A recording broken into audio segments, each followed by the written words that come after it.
के ऊपर अपनी पावर्स को रिलीज करता है। बड़ी स्पीड के साथ आगे बढ़ते हुए ऊपर की तरफ जंप करता है और मोशन के ऊपर एक स्लैश लगाता है, लेकिन मोशन वहाँ से साइड पर हट जाता है। पीछे की तरफ हटने के बाद बड़ी स्पीड के साथ आगे की तरफ बढ़ता है और अपने वन स्टेप को यूज करते हुए उसे पंच मारने लगता है। वो अपनी तलवार को सामने कर लेता है और कहता है ये लड़का तो बहुत बड़ा बेवकूफ है, इसे लगता है कि ये अपने हाथ से मेरी तलवार पर अटैक कर सकता है, अगर ये मेरी तलवार के ऊपर मुक्का मारेगा तो इसका हाथ भी कट जाएगा। लेकिन मोशन तो अपने हाथ को जरा भी पीछे नहीं खींचता, वो उसकी तलवार की धार के ऊपर सीधा पंच मारता है और उसकी तलवार वहीं पर टुकड़े टुकड़े हो जाती है और साथ ही मोशन का पंच उसकी तलवार को तोड़ता हुआ सीधा उसके मुंह पर लगता है, जिससे ग्यूताई दूर जाकर पीछे गिरता है। और सिर्फ वो पीछे जाकर गिरा नहीं बल्कि सिर्फ एक ही पंच में उसका काम तमाम हो गया है। उसके मुंह से ब्लड निकल रहा होता है और वो अपनी जगह से उठता नहीं। वहाँ पर जितने भी वॉरियर्स होते हैं वो सारे के सारे और साथ ही सोसो रियान भी ये देखकर काफी ज्यादा हैरान हो जाती है, जबकि ली रियान काफी ज्यादा खुश होती है और कहती है मेरा वॉरियर तो काफी ज्यादा अमेजिंग है। ली रियान कहती है ये वाला बंदा वाकई में बहुत ही अच्छा मास्टर है, मुझे लगता है कि मेरे जीतने के काफी ज्यादा चांसेस हैं। साइड पर खड़े वॉरियर्स में से एक वॉरियर आगे बढ़ता है और कहता है आज यहाँ पर हुआ क्या, ये बंदा हिल क्यों नहीं रहा, ये वापस से उठ क्यों नहीं रहा। वो जाकर उसे चेक करता है, फिर सोसो रियान से कहता है लीडर ये तो मर चुका है। सोसो रियान भी इस बात से काफी ज्यादा घबरा जाती है और वो मोशन की तरफ देखकर सोच रही होती है इस लड़के ने सिर्फ एक ही पंच में मेरे ग्यूताई को मार डाला। आखिर इस लड़की ली रियान को इस तरह का वॉरियर मिल कहाँ से गया, ये तो एक मॉन्स्टर है। और यहीं पर हमारी एपिसोड 48 का एंड होता है। एक्सप्लेनेशन अच्छी लगी हो तो कमेंट करके जरूर बताइएगा। चैनल को सब्सक्राइब कर दे, वीडियो को लाइक और शेयर कर दें। शुक्रिया।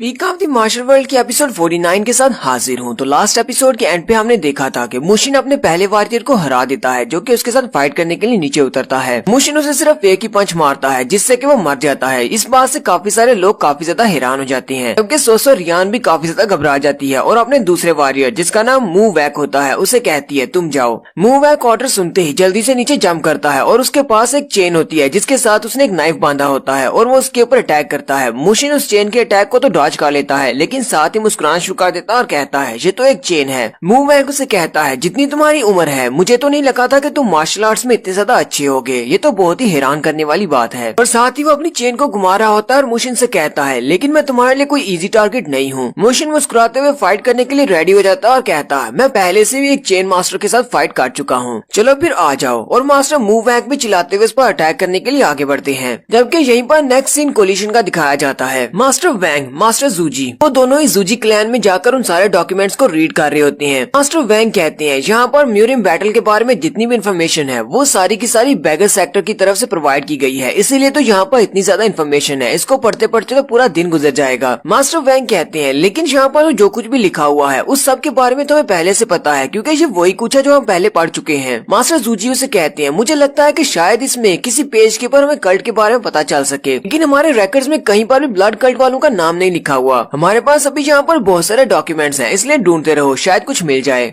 उसी वक्त मास्टर वैंग की नजर साथ पड़ती है जहाँ पर हांसुजिन खड़ी होती है। हांसुजिन भी उन डॉक्यूमेंट्स को पढ़ रही होती है। मास्टर वैंग उसे कहते हैं बच्ची तुम यहाँ पर क्या कर रही हो, क्या तुम्हें भी यहाँ पर वाइस कमांडर ने भेजा है। हांसुजिन कहती है हाँ मुझे भी उसी ने कहा है और साथ ही मेरा पर्सनल मैटर भी है, इसलिए मैं यहाँ पर आई हूँ। मास्टर वैंग की बात सुनकर हैरान हो जाती है और कहती है ग्रेट म्यूरियम बैटल से तुम्हारा क्या ताल्लुक हो सकता है, जब ये बैटल हुई थी 20 साल पहले तब तो तुम एक छोटी सी बच्ची होगी, तुम्हारे साथ म्यूरियम बैटल में ऐसा क्या हुआ है जो तुम यहाँ पर रैकेट्स को चेक करने के लिए आई हो और तुम्हारा भी इस बैटल से कोई ताल्लुक है। मास्टर जूजी मास्टर वैंग से कहते हैं अब बस भी करो, तुम इस लड़की को तंग कर रही हो, चलो यहाँ से चलते हैं, इस लड़की को अगर कुछ चाहिए तो वो देख लेगी। और वैसे भी ग्रेट म्यूरियम बैटल में बहुत सारे ऐसे लोग हैं जिन्हें बहुत ज्यादा नुकसान हुआ था। मास्टर वैंग उसे कहते हैं हाँ तुम्हारी बात तो ठीक है, ग्रेट म्यूरियम बैटल में सभी को बहुत ज्यादा नुकसान हुआ था। हांसुजिन उन सारी बुक्स को पढ़ रही होती है, उन रिकॉर्ड्स को, और पढ़ने के बाद वो सोच रही होती है आज यहाँ पर सिर्फ क्या मैं ही हूँ जिसे ये सब कुछ हैरान करने वाली बातें मिल रही हैं। मास्टर वैंग और मास्टर जूजी को तो इसमें कुछ भी अजीब नहीं लग रहा, लेकिन मैं जो कुछ भी पढ़ रही हूँ वो बहुत ज्यादा अजीब है कि हमारे पास मैग्यू में जितने भी रिकॉर्ड्स पड़े हैं वो सारे के सारे रिकॉर्ड्स इसके अपोजिट हैं। हांसुजिन कहती है इसकी तो सिर्फ एक ही रीजन हो सकती है, मुझे लगता है कि बैगर सेक्टर वालों ने यहाँ पर जितने भी डॉक्यूमेंट्स जमा करवाए होंगे ब्लड कल्ट वालों ने उन सभी को फैब्रिकेट किया है, यानी कि उनको चेंज कर दिया है। हमारे पास मैग्यू क्लैन में जितने भी डॉक्यूमेंट्स पड़े हैं वो सारे के सारे ओरिजिनल हैं। हांसुजिन सोच रही होती है अगर मुझे ये बात जाननी है कि 20 साल पहले ब्लड कल्ट वालों का मकसद क्या था तो फिर मुझे अपने इन रिकॉर्ड्स को और अपने मैग्यू के रिकॉर्ड्स को आपस में कंपेयर करना होगा, लेकिन उसके लिए मुझे जाना पड़ेगा शिंग्यू में 100,000 माउंटेन पर जाना पड़ेगा अपने क्लैन में वापस। नेक्स्ट सीन फिर से ट्विन ड्रैगन फैक्शन का दिखाया जाता है। मास्टर मू वैंग धड़ाम से करके जमीन के ऊपर गिरते हैं अपनी चेन के साथ, जबकि मुशिन वहाँ पर खड़ा होता है और मुशिन उसको भी हरा देता है। मास्टर मू वैंग अभी तक हारे नहीं, वो मुशिन की तरफ देखते हैं और कहते हैं ऐसा कैसे हो सकता है, तुम्हारे जैसा एक वारियर जो कि सिर्फ एक बच्चा है वो मुझे कैसे हरा सकता है, भाई तुम हो कौन। और वो वहीं पर नीचे गिर जाते हैं और आसपास देखने वाले सारे कहना शुरू कर देते हैं कि इस लड़के ने सेकंड राउंड को भी जीत लिया है, अब सिर्फ तीसरा राउंड बाकी है। सोसो रियान बहुत ज्यादा घबरा जाती है क्योंकि अब उसके पास सिर्फ एक ही वारियर बचा है।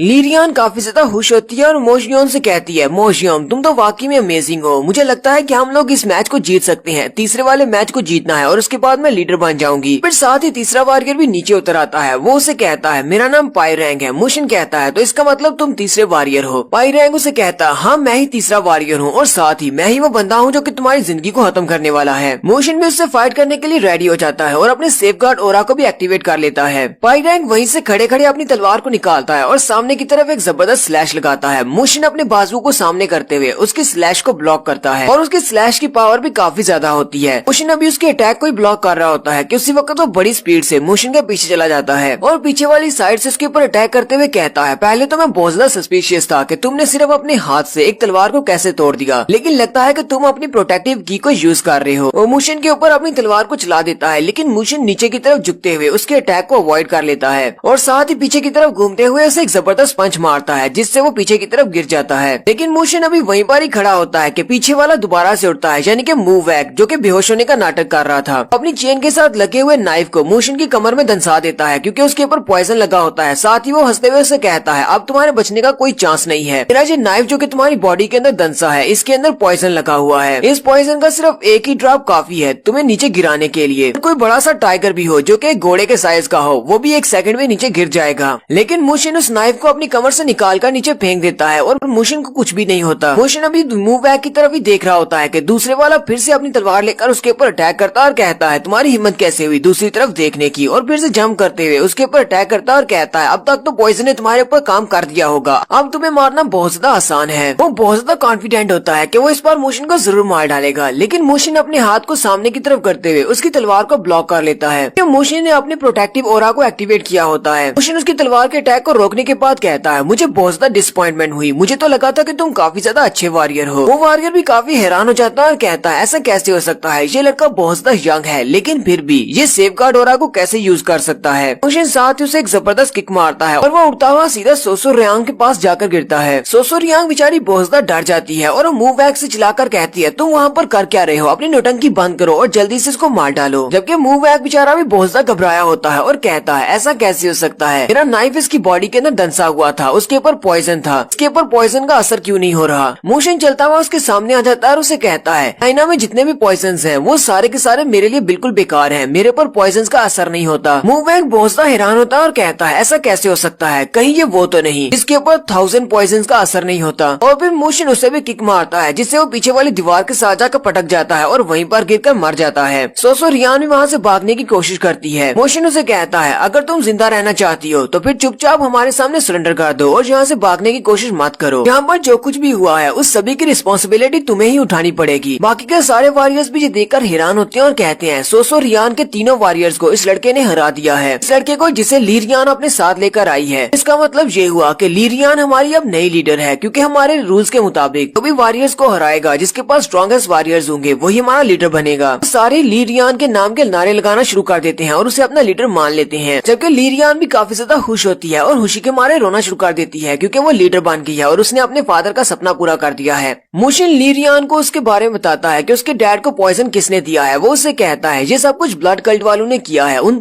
लोगों को इस बात से फर्क नहीं पड़ता, वो सिर्फ चाइना के ऊपर कब्जा करना चाहते हैं, इसके लिए वो कुछ भी कर सकते हैं, किसी को भी पॉइजन दे सकते हैं, इसलिए तुम्हें आज के बाद बहुत ज्यादा एहतियात करना होगी। हालांकि तुम्हारा क्लैन काफी ज्यादा छोटा है लेकिन फिर भी मैं चाहता हूँ कि तुम चाइना में अपनी स्टैंडिंग्स को बेहतर बनाओ। हम क्योंकि तुम अपने ट्विन ड्रैगन सेक्टर की लीडर बनने वाली हो तो फ्यूचर में तुम्हें बहुत सारे काम करने हैं, इसलिए बहुत ज्यादा एहतियात करना। मैं चाहता हूँ कि तुम ब्लड कल्ट वाले हथौड़े के सामने डटकर उनका सामना करो। ली रियान उसे कहती है अब जबकि तुमने मुझे बता दिया कि हमारा दुश्मन कौन है मैं अपने आप को तैयार करूंगी। साथ ही मोशिन उसे कहता है अपने लिए कुछ वॉरियर्स को तैयार करो जो कि सबसे स्ट्रॉन्ग हो ताकि वक्त आने पर वो तुम्हारी हिफाजत कर सके। ली रियान मोशिन से कहती है तुम अभी क्यों जा रहे हो, अभी तो काफी रात है, अभी के लिए यहाँ पर रुक जाओ, सुबह चले जाना। मोशिन उसे कहता है मेरे पास सिर्फ एक ही बॉडी है लेकिन मेरे पास काम बहुत ज्यादा है, मैं किसी एक ही जगह पर नहीं रुक सकता। यांग चियान ग्रुप का लीडर होने के नाते मेरे पास बहुत सारे काम है जो मुझे पूरे करने हैं। और इतना कहकर मोशिन वहाँ से आगे चला जाता है। नेक्स्ट सीन में मोशिन को दिखाते हैं जो कि भागता हुआ वापस म्यूरियम कोलिशन की तरफ आ रहा होता है। वहीं रास्ते में उसे हान सुजिन नजर आती है। हान सुजिन उसका इंतजार कर रही होती है। मोशिन उसे कहता है क्या तुम यहाँ पर मुझे पिकअप करने के लिए आई हो? हान सुजिन उसे कहती है नहीं, मैं तुम्हें पिकअप करने के लिए नहीं आई। आए तुम्हें इतनी ज्यादा देर कहाँ पर हो गई? मैं तुम्हारा कब से इंतजार कर रही थी। मोशिन उससे पूछता है क्या कुछ हुआ है? हान सुजिन उसे कहती है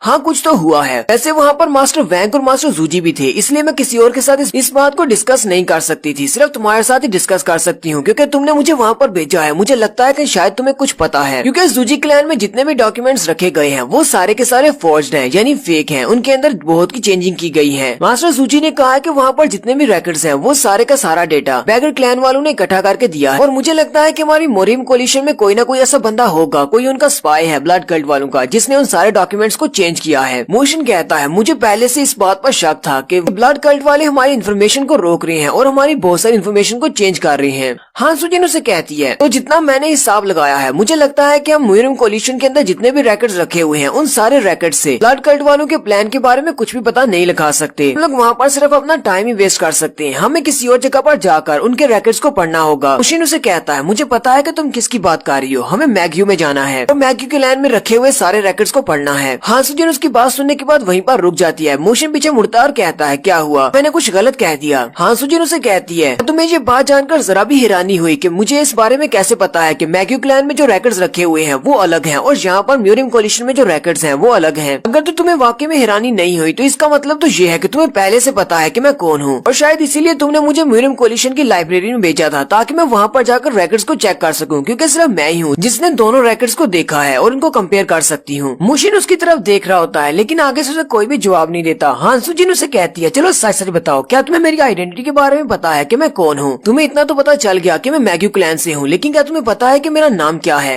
और यहीं पर हमारी एपिसोड 49 का एंड होता है। एपिसोड की एक्सप्लेनेशन अच्छी लगी हो तो कमेंट करके जरूर बताइएगा। चैनल को सब्सक्राइब कर दे, वीडियो को लाइक और शेयर कर दें। शुक्रिया।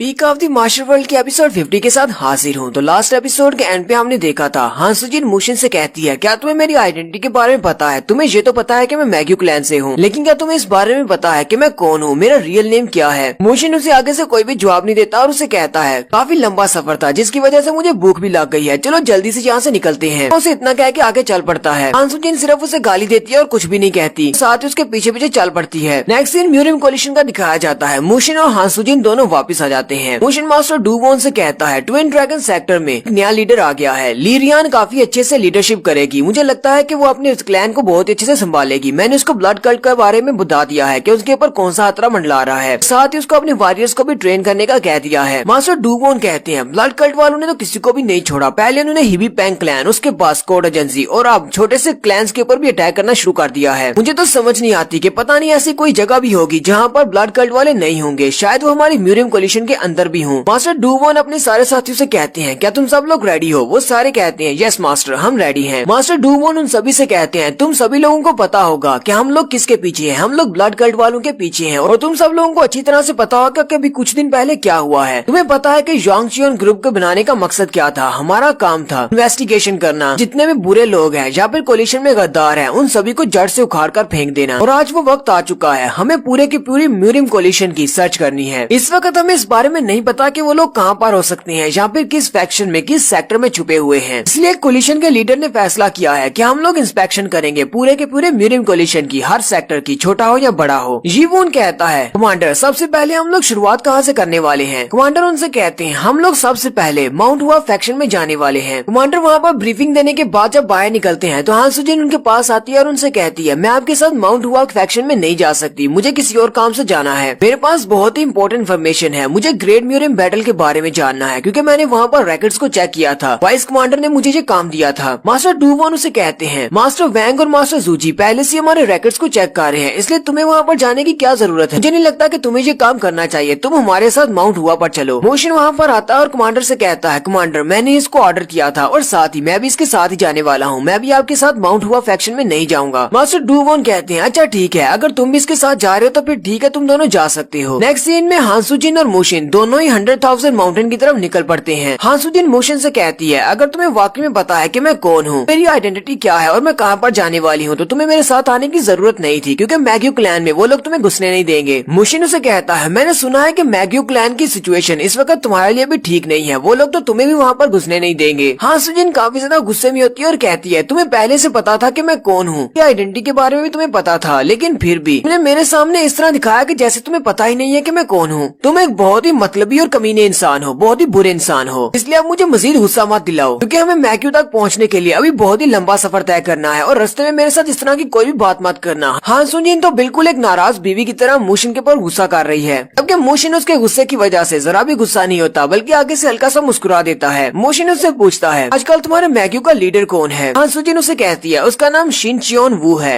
मोशिन कहता है, और तुम्हारा ये शिन चियोन ये कितना ज्यादा स्ट्रॉन्ग है? हां सुजिन उसे कहती है, जब मैं मैग्यू को छोड़कर आई थी उस वक्त वो अपनी मार्शल आर्ट्स की पीक पर था। इस बात से तुम अंदाजा लगा सकते हो कि वो कितना ज्यादा स्ट्रॉन्ग है। इस वक्त वो मैग्यू का लीडर है, हालांकि वो काफी ज्यादा यंग है। तो मुझे तो लगता है कि अगर तुम भी उसका मुकाबला करोगे तो तुम्हें काफी ज्यादा मुश्किल होगी। हां सुजिन मोशिन से कहती है, वैसे हमें उसके साथ फाइट करने की जरूरत नहीं है, मेरे पास एक और तरीका है, हम लोग उन रैकेट्स को आसानी से चेक कर सकते हैं। वैसे मुझे वो तरीका पसंद तो नहीं है, लेकिन फिर भी मुझे वो करना पड़ेगा, इसलिए तुम्हें बस यहीं पर रहना है और बस देखते रहो मैं कैसे वो रैकेट्स लेकर आती हूँ। मोशिन उसे कहता है, तुम्हारे उस तरीके से क्या मतलब है, कौन सा तरीका है, मुझे भी बताओ। हां सुजिन उसे कहती है, तुम्हें इस बात से क्या फर्क पड़ता है, अगर तुम्हें पता भी चल जाए कि वो कौन सा तरीका है, फिर भी तुम मेरी हेल्प नहीं कर सकते। मोशिन जल्दी से आगे बढ़ता है और उसका बाजू पकड़कर उसे रोक लेता है और कहता है, चलो जल्दी से बताओ वो कौन सा तरीका है। हां सुजिन भी हैरान हो जाती है और कहती है, अब इसको क्या हो गया, ये मुझे इतना ज्यादा फोर्स क्यों कर रहा है। साथ ही वो उसे कहती है, चलो ठीक है मैं तुम्हें बताती हूँ, शिन चैन वू वो मुझसे शादी करना चाहता है, इसलिए नहीं कि वो मुझसे प्यार करता है, बल्कि इसलिए क्योंकि मैं पुराने लीडर मास्टर डैनगुक की पोती हूँ। साथ ही हां सुजिन उसके हाथ से अपना हाथ छुड़वा लेती है और कहती है, तुम्हें ये बात तो पता है कि मुझे मैग्यू क्लैन से निकाल दिया गया है और मैं वापस वहाँ पर नहीं जा सकती, लेकिन अगर मैं उसे शादी करने के लिए राजी हो जाती हूँ तो फिर ठीक है, लोग मुझे वहाँ पर आने देंगे, वहाँ पर मैं आजादी के साथ सारे रैकेट्स को चेक कर सकती हूँ, मुझे कोई भी नहीं रोकेगा, मुझे सिर्फ कुछ दिन के लिए उसकी औरत बनकर रहना होगा, फिर मैं वहाँ से भाग आऊंगी। मोशिन उसकी बात सुनने के बाद हल्का सा मुस्कुराता है और आगे बढ़ के उसके सर पे हाथ रखते हुए कहता है, ये तुम्हारा आइडिया तो बहुत ज्यादा बुरा है, तुम्हें इस तरह का कोई भी काम करने की जरूरत नहीं है। तुम्हारे शिन चियोन को शायद लगता है तुम सिर्फ उससे शादी करने के लिए बनी हो, लेकिन तुम्हारी कीमत उससे बहुत ज्यादा है, क्योंकि मैं वहाँ पर तुम्हारे साथ जा रहा हूँ, इसलिए तुम्हें ऐसा कुछ करने की जरूरत नहीं है, हम लोग मेरे प्लान के हिसाब से चलेंगे। साथ ही मोशिन उसका रियल नेम लेता है जो कि डैन सियो योन होता है। हां सुजिन भी अपना रियल नाम सुनने के बाद काफी ज्यादा हैरान हो जाती है कि इसे मेरे रियल नेम के बारे में पता है। साथ ही वो हल्का हल्का ब्लश भी कर रही होती है। जैसे जैसे वो मैग्यू क्लैन के करीब पहुंच रहे होते हैं, वहाँ पर एक जंगल होता है, उस जंगल के अंदर मैग्यू क्लैन की डेथ ब्रिंजर फोर्स होती है जो कि वहीं पर गश्त कर रहे होते हैं। उनके पास एक बंदा आता है लीडर के पास और लीडर से कहता है, सर हमने डैन सियो योन को देखा है। लीडर भी उसकी बात सुनकर हैरान हो जाता है और कहता है, वो लड़की यहाँ पर क्या कर रही है? डैन सियो योन की बजाय मैं इसको हां सुजिन ही कहूंगा। रिपोर्टिंग वाला बंदा कहता है, सर वैसे तो उसने अपने चेहरे को छुपाया हुआ था, इसलिए मैं उसको पहचान नहीं सका, लेकिन उसके पास ब्लेड था। मैंने उस लड़की के पास 1000 डेथ ब्लेड देखा है जो कि डैनकुक मास्टर ने उसको दिया था।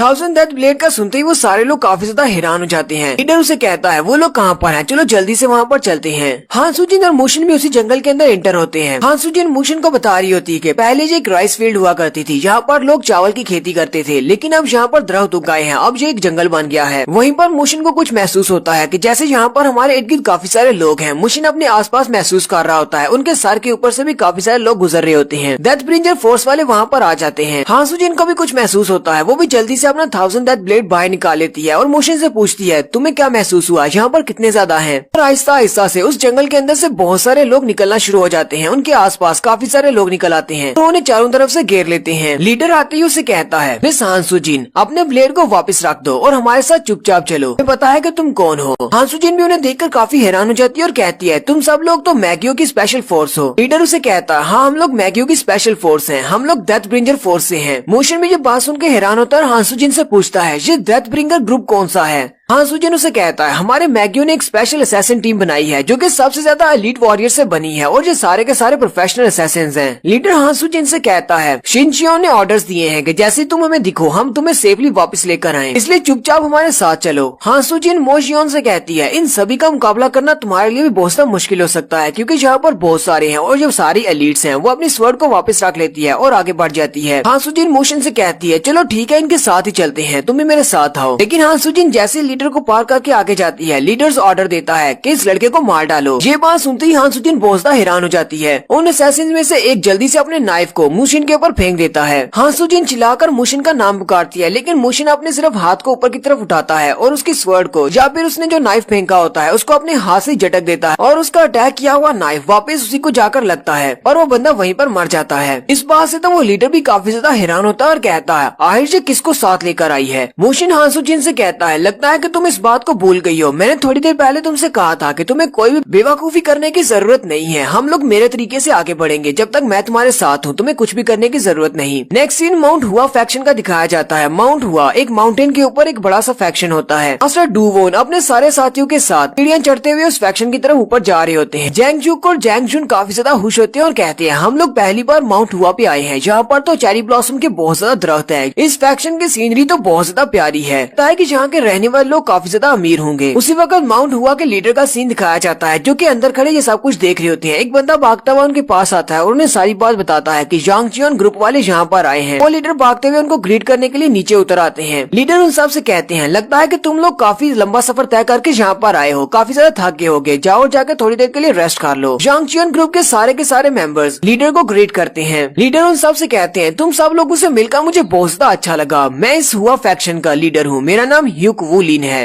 मास्टर वुलिन कमांडर से पूछते हैं यांग चियोन ग्रुप के कमांडर यहाँ पर अपनी आर्मी को लेकर क्यों आए हैं? मुझे बताएंगे कि हमारे फैक्शन में आप लोगों का क्या काम है? मास्टर वुलिन कहते हैं आप लोगों ने आने से पहले हमें इस बारे में नहीं बताया, इसलिए हम लोग बहुत ज्यादा सरप्राइज हैं कि आप अचानक से यहाँ पर क्यों आए हैं। मास्टर डूवोन कहते हैं तुम्हें इस बारे में पता तो होगा टीबी पैंकलैंड में क्या हुआ है। मास्टर वुलिन कहते हैं हाँ हमें सबको इस बारे में पता है, सारी फैक्शन को पता है। मास्टर डूवोन कहते हैं अगर वो लोग अपने प्लान में कामयाब हो जाते तो हिबी पैंकलैंड इस वक्त डिसॉल्व हो चुका होता और सभी के लोगों को मार दिया जाता। इसी वजह से हमारे कोलिशन के लीडर ने हमारी टीम को इस बात की इजाजत दी है कि हम लोग जाकर इंस्पेक्शन करें ताकि इस तरह के वाकयात को होने से रोका जा सके। और हम लोगों ने डिसाइड किया है कि माउंट हुआ से लेकर हम लोग पूरी की पूरी म्यूरियम फैक्शन को नीचे से लेकर ऊपर तक इन्वेस्टिगेट करेंगे, किसी एक को भी नहीं छोड़ेंगे। मास्टर वुलिन कहते हैं लेकिन हमारी माउंट हुआ को सबसे पहले क्यों इन्वेस्टिगेट किया जा रहा है? तुम लोग किसी और जगह पर भी तो जा सकते थे। मास्टर डूबोन कहते हैं इस बात से फर्क नहीं पड़ता, हम सिर्फ अपने ऑर्डर्स को फॉलो कर रहे हैं। आप लोगों को इस बात से परेशान होने की जरूरत नहीं है। ऐसा नहीं है कि हमें आप लोगों के ऊपर शक है। तो वुलिन उनकी बात सुनने के बाद पहले तो हैरान होते हैं लेकिन साथ ही कहते हैं चले ठीक है हम लोग आपके साथ पूरा कोऑपरेट करेंगे। आप जहाँ पर जाकर सर्च करना चाहते हैं जाके कर सकते हैं। अगर आपको कुछ चाहिए होगा तो मुझे बता देना। मास्टर डूबोन मुस्कुराते हुए कहते हैं आपका बहुत बहुत शुक्रिया, अगर मुझे कुछ चाहिए होगा तो मैं आपसे जरूर कहूंगा। मास्टर वुलिन आगे से हल्का सा मुस्कुरा रहे होते हैं लेकिन अंदर से वो बहुत ज्यादा गुस्सा है कि ये लोग यहाँ पर क्यों आ गए हैं, क्योंकि शायद वो यहाँ पर कुछ छुपा रहे हैं जो वो इन सबको दिखाना नहीं चाहते। और यहीं पर हमारी एपिसोड 50 का एंड होता है। एपिसोड की एक्सप्लेनेशन अच्छी लगी हो तो कमेंट करके जरूर बताइएगा। चैनल को सब्सक्राइब कर दे, वीडियो को लाइक और शेयर कर दे। शुक्रिया।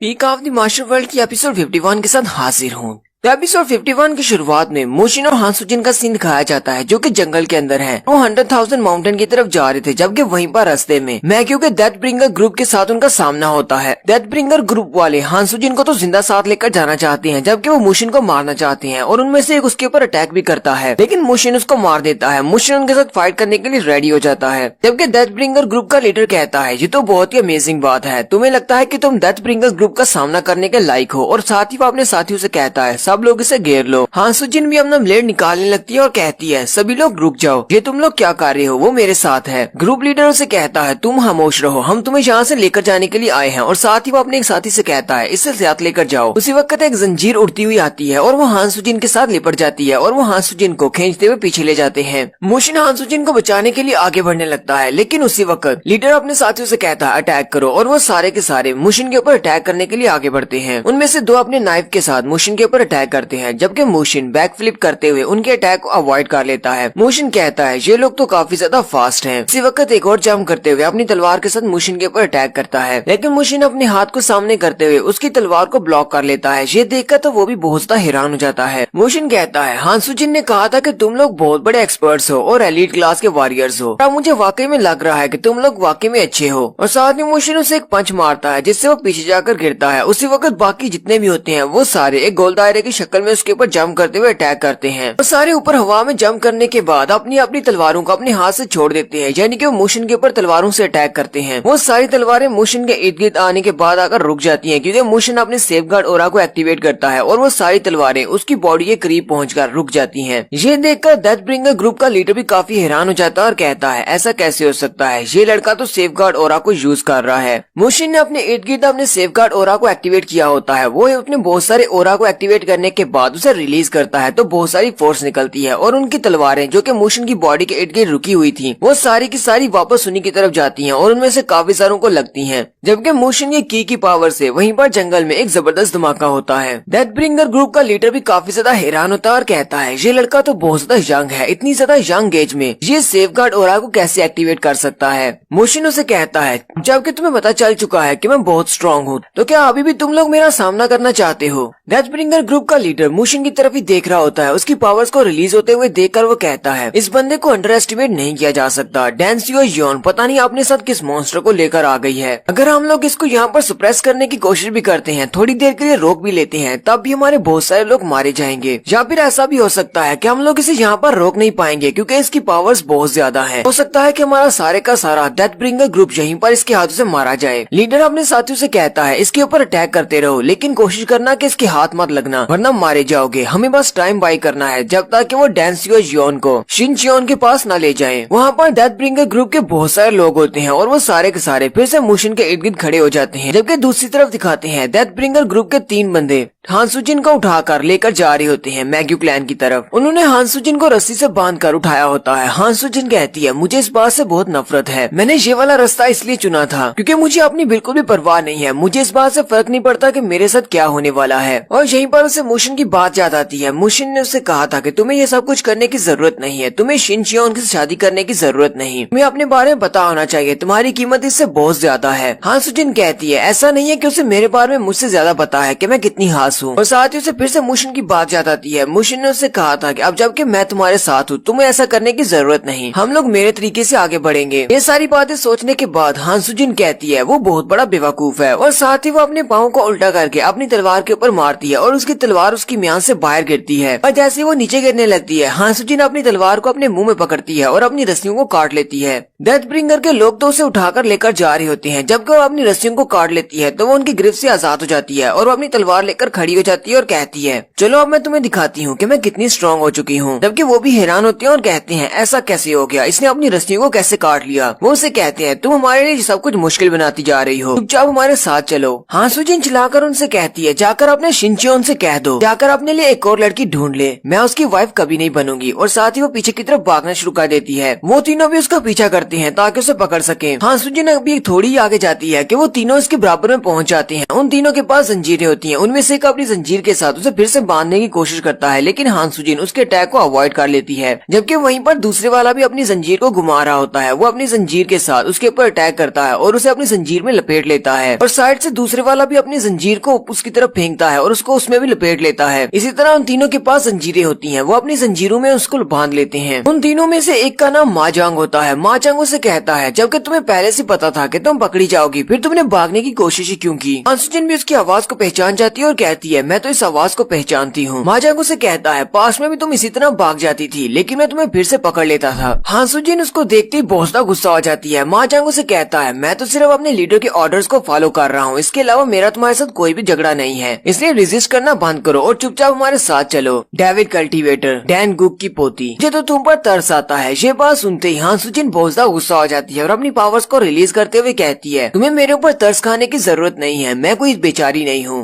हानसुजिन चिल्लाकर उन सब से कहती है अब मैं वही पुरानी लड़की नहीं रही, अब मैं वो पुरानी डेंसियो योन नहीं रही, अब मैं हानसुजिन हूँ। जबकि दूसरी तरफ मोशन का सीन दिखाते हैं। मोशन अपने पंचेस को ही यूज करते हुए उन सभी के ऊपर अटैक कर रहा होता है और उन सभी को पीछे की तरफ फेंकता जाता है, लेकिन वो सारे भी कीड़े मकोड़ों की तरह निकलते आते हैं। कोई इस तरफ से अटैक करता है तो कोई उस तरफ से अटैक करता है। मोशन उन सब से कहता है कि तुम सब लोग वाकई में यहाँ पर मेरे हाथों से मरना चाहते हो, तुम्हारे यहाँ पर मरने का कोई फायदा नहीं, इसलिए चुपचाप वापस चले जाओ। लेकिन फिर से अपनी तलवार लेकर एक और उसके ऊपर अटैक करता है। मोशन उसके अटैक को अवॉइड करते हुए उसके मुंह पर एक जबरदस्त पंच मारता है और सामने की तरफ से भी 2 और भागते हुए आते हैं। मोशन उन दोनों को पंचेस मारता है और वो दोनों नीचे गिर जाते हैं। जबकि उनके हाथ से उनका नाइफ गिर जाता है। मोशिन उस नाइफ को नीचे गिरने से पहले पकड़ लेता है और साथ ही दूसरी तरफ देखते हुए साइड पर उस नाइफ को फेंक देता है। डेथ ब्रिंगर ग्रुप का लीडर काफी ज्यादा दूर खड़ा होता है। मोशिन उसकी तरफ बिना देखे अपने नाइफ को उस तरफ फेंकता है और नाइफ उसके चेहरे के करीब से होता हुआ पीछे वाले दरख्त में जाकर धंस जाता है। इस बात से वो लीडर भी काफी ज्यादा हैरान हो जाता है और कहता है ऐसा कैसे हो सकता है, मेरे और उसके दरमियान में तकरीबन 100 फीट का फासला होगा, फिर भी उसने अपने नाइफ को इतना स्ट्रेट कैसे फेंक दिया। वो दूसरों के साथ फाइट कर रहा था, उसने तो मेरी तरफ देखा भी नहीं, फिर भी उसने मेरे पर इतना अच्छा निशाना कैसे लगा लिया। लीडर अपने एक साथी से कहता है हमारे कितने लोग अभी तक जिंदा हैं? वो साथी उनसे कहता है तकरीबन 10 लोग जिंदा हैं, बाकी सारे मारे गए हैं। लीडर कहता है चलो हम लोग वापस जा रहे हैं, हमें लगता है कि हमारे पास काफी टाइम मिल चुका है। वो लोग डेंसियो योन को लेकर पहुंच गए होंगे। साथ ही वो दरख्त में धंसे हुए इस नाइफ को बाहर निकालता है और मोशिन की तरफ फेंक देता है, जबकि मोशिन अभी उस दूसरी तरफ ही देख रहा होता है और वहीं पर देखते हुए अपनी सिर्फ 2 उंगलियों के साथ ही वो उस नाइफ को आते हुए रोक लेता है। लीडर मोशिन से कहता है हम लोग दोबारा मिलेंगे और साथ ही वो लोग वहाँ से गायब हो जाते हैं और वो सारी वहाँ से भाग जाते हैं। मोशिन भी चलता हुआ आगे बढ़ता है और रास्ते में उसे हांसू जिन की तलवार मिलती है। मोशिन उस तलवार को उठा लेता है और अपने आसपास देखता है तो उसके पास 2 लाशें पड़ी होती हैं। मोशिन कहता है चलो शुक्र है तुमने कम से कम रेजिस्ट तो किया, और साथ ही वो हल्का सा मुस्कुरा कर आगे चल पड़ता है और कहता है ये मेरे लिए बहुत ही अच्छा है, तुम रेजिस्ट कर रही हो, अब मैं तुम्हें वहाँ पर लेने के लिए आ रहा हूँ। नेक्स्ट सीन माउंट हुआ फैक्शन का दिखाया जाता है, जहाँ पर कमांडर डू वॉन अपने साथियों के साथ इंस्पेक्शन के लिए गए हैं। वो सारे के सारे माउंट हुआ के खाते वाले रूम की तरफ जाते हैं। वो सारे उनके सामने खड़े हो जाते हैं और कहते हैं तुम सब लोग इस रूम की तलाशी नहीं ले सकते, यहाँ पर हमारे सारे रिकॉर्ड्स रखे हुए हैं। वाइस लीडर उनके सामने खड़े होते हैं और उनसे कहते हैं तुम सब लोग यहाँ पर नहीं आ सकते, हम नहीं चाहते कि तुम लोग यहाँ पर आकर हमारे रिकॉर्ड्स को चेक करो, चाहे तुम लोग यहाँ पर इंस्पेक्शन के लिए क्यों ना आए हो।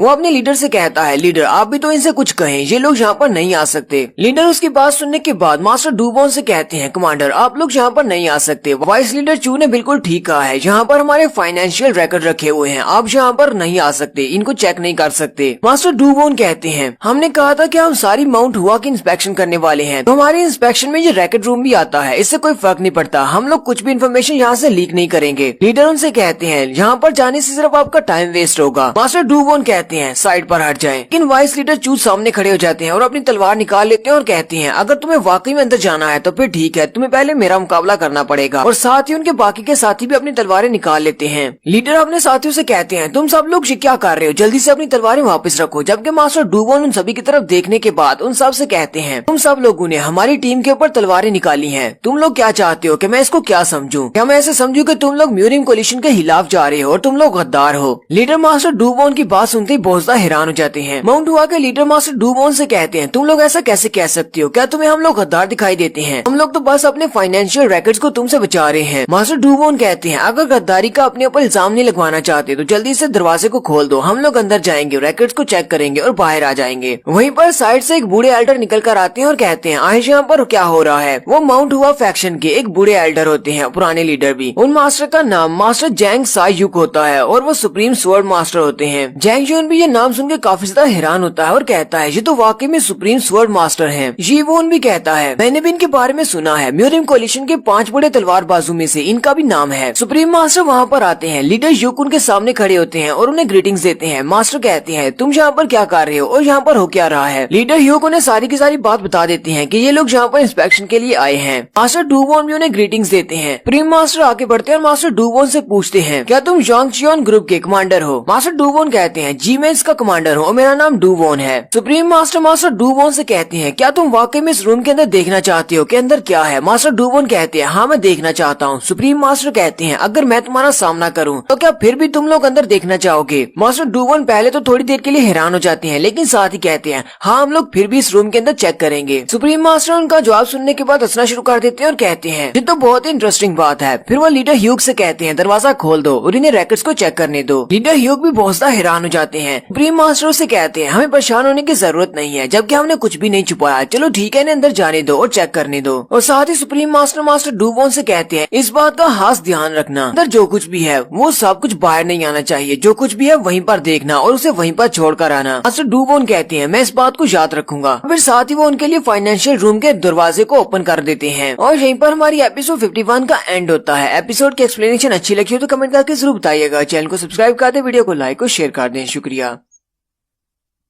Peak of the martial world के लास्ट एपिसोड के एंड पे हमने देखा था मास्टर डुवोन अपनी टीम के साथ माउंट हुआ फैक्शन के फाइनेंशियल रिकॉर्ड्स वाले ऑफिस के बाहर खड़े होते हैं और उनसे कहते हैं दरवाजा खोलें, लेकिन वो मुश्किल पैदा कर रहे होते हैं। वहीं पर सुप्रीम मास्टर आते हैं और वो उनसे कहते हैं ठीक है, इनके लिए गेट्स को ओपन कर दो और फिर वो उन्हें अंदर जाने की इजाजत दे देते हैं। तो एपिसोड 52 की शुरुआत में वो लोग उस रूम के अंदर बैठे होते हैं और वहीं पर उन सारे रिकॉर्ड्स को चेक कर रहे होते हैं। रिकॉर्ड्स को चेक करने पर उन्हें पता चलता है कि माउंट हुआ फैक्शन वाले बहुत ज्यादा घाटे में चल रहे हैं, इन्हें हर महीने बहुत ज्यादा नुकसान होता है। आजियोन कहती है इनके लॉसेस तो बहुत ज्यादा है, इसीलिए ये हमें अपने रिकॉर्ड्स को चेक नहीं करने दे रहे थे। हाँ, उन कहती है वो सारे यहाँ पर वॉरियर्स बना रहे हैं, उनके ऊपर बहुत ज्यादा खर्चा होता है, लेकिन उन सभी को सोल्जर के तौर पर क्लासिफाई नहीं कर रहे। मास्टर डुवोन उन सभी से कहते हैं हम लोग यहाँ पर माउंट हुआ के फाइनेंशियल रिकॉर्ड्स को चेक करने के लिए नहीं आए, हम लोग यहाँ पर कल्ट के बारे में रिकॉर्ड्स को ढूंढने के लिए आए हैं कि शायद हमें यहाँ पर कुछ ऐसा लिंक मिल जाए जो कि कल्ट के साथ जुड़ा हो। इसलिए बाकी की सारी गैर जरूरी बातों को छोड़ दो और याद रहे इस बारे में किसी को भी बाहर जाकर बताना नहीं कि इनके यहाँ पर क्या चल रहा है। नेक्स्ट सीन 100,000 माउंटेन का दिखाया जाता है जहाँ पर मैग्यू क्लैन है। मैग्यू के लोगों ने वहाँ पर पहाड़ी के ऊपर बहुत सारे घर बनाए होते हैं। मैग्यू क्लैन वहाँ पर पूरे का पूरा बसा हुआ है, जबकि वहीं पर एक घर के अंदर हांसुजिन को भी दिखाया जाता है। वो लोग हांसुजिन को पकड़कर वहाँ पर ले जाते हैं शिनचियोन के घर पर। हांसुजिन की म्यान तो उसके पास ही होती है, लेकिन वो अपनी तलवार वहीं पर फेंक आई है। हांसुजिन कहती है काश मेरा ब्लेड मेरे पास होता तो शायद मैं कुछ कर पाती। उसी वक्त दरवाजा खुलता है और एक लड़की अंदर आती है और कहती है प्रिंसेस, आपके नहाने के पानी और आपके साफ कपड़ों का बंदोबस्त कर दिया गया है, प्लीज मेरे साथ चलें। हांसुजिन उसे कहती है नहीं, मुझे नहाना नहीं है और मेरे यही कपड़े ठीक हैं। वो नौकरानी उसे कहती है प्रिंसेस प्लीज मेरे साथ चलें। हांसुजिन उसे चिल्लाकर कहती है मैंने तुमसे कहा ना, मुझे तुम्हारी जरूरत नहीं है और ना ही मुझे नए कपड़े पहनने हैं। वो नौकरानी प्रिंसेस से कहती है प्रिंसेस आपके लिए अच्छा यही रहेगा कि आप मेरे साथ चलें, क्योंकि अगर आप मेरे साथ नहीं जाएंगी तो फिर मर्द यहाँ पर आएंगे और वही आपको अपने साथ नहलाने के लिए ले जाएंगे और साथ ही आपके कपड़े भी चेंज करेंगे। हांसुजिन उसकी बात सुन के हैरान हो जाती है और साथ ही गुस्सा भी हो जाती है। फिर नेक्स्ट सीन में दिखाते हैं वो नौकरानियां उसे पानी के अंदर ले जाती हैं और उसे वहीं पर बिठाकर पूल के अंदर नहला रही होती हैं। नहलाने के बाद साथ ही उसके लिए अच्छे कपड़े लेकर आती हैं और उसे कपड़े पहनाने के बाद उसके बाल बनाकर उसे रिंग लगा देती हैं और हांसुजिन भी एक लड़की दिखने लग जाती है, जबकि वो अपनी तरफ देखकर कह रही होती है मैं कितनी भद्दी दिख रही हूँ। हांसुजिन तैयार होकर उसी रूम में फिर से खड़ी होती है, जबकि शिनचियोन वहाँ पर आता है और उसे कहता है जब तुमने वो कपड़े पहने हुए थे जिन कपड़ों में तुम यहाँ पर आई तो मुझे लगा शायद कोई लड़का है, लेकिन अब लग रहा है कि कोई लड़की खड़ी है। इन कपड़ों में तुम बहुत ज्यादा प्यारी लग रही हो। और यही मैगियो का नया लीडर है जिसका नाम शिनचियोन व्यू है।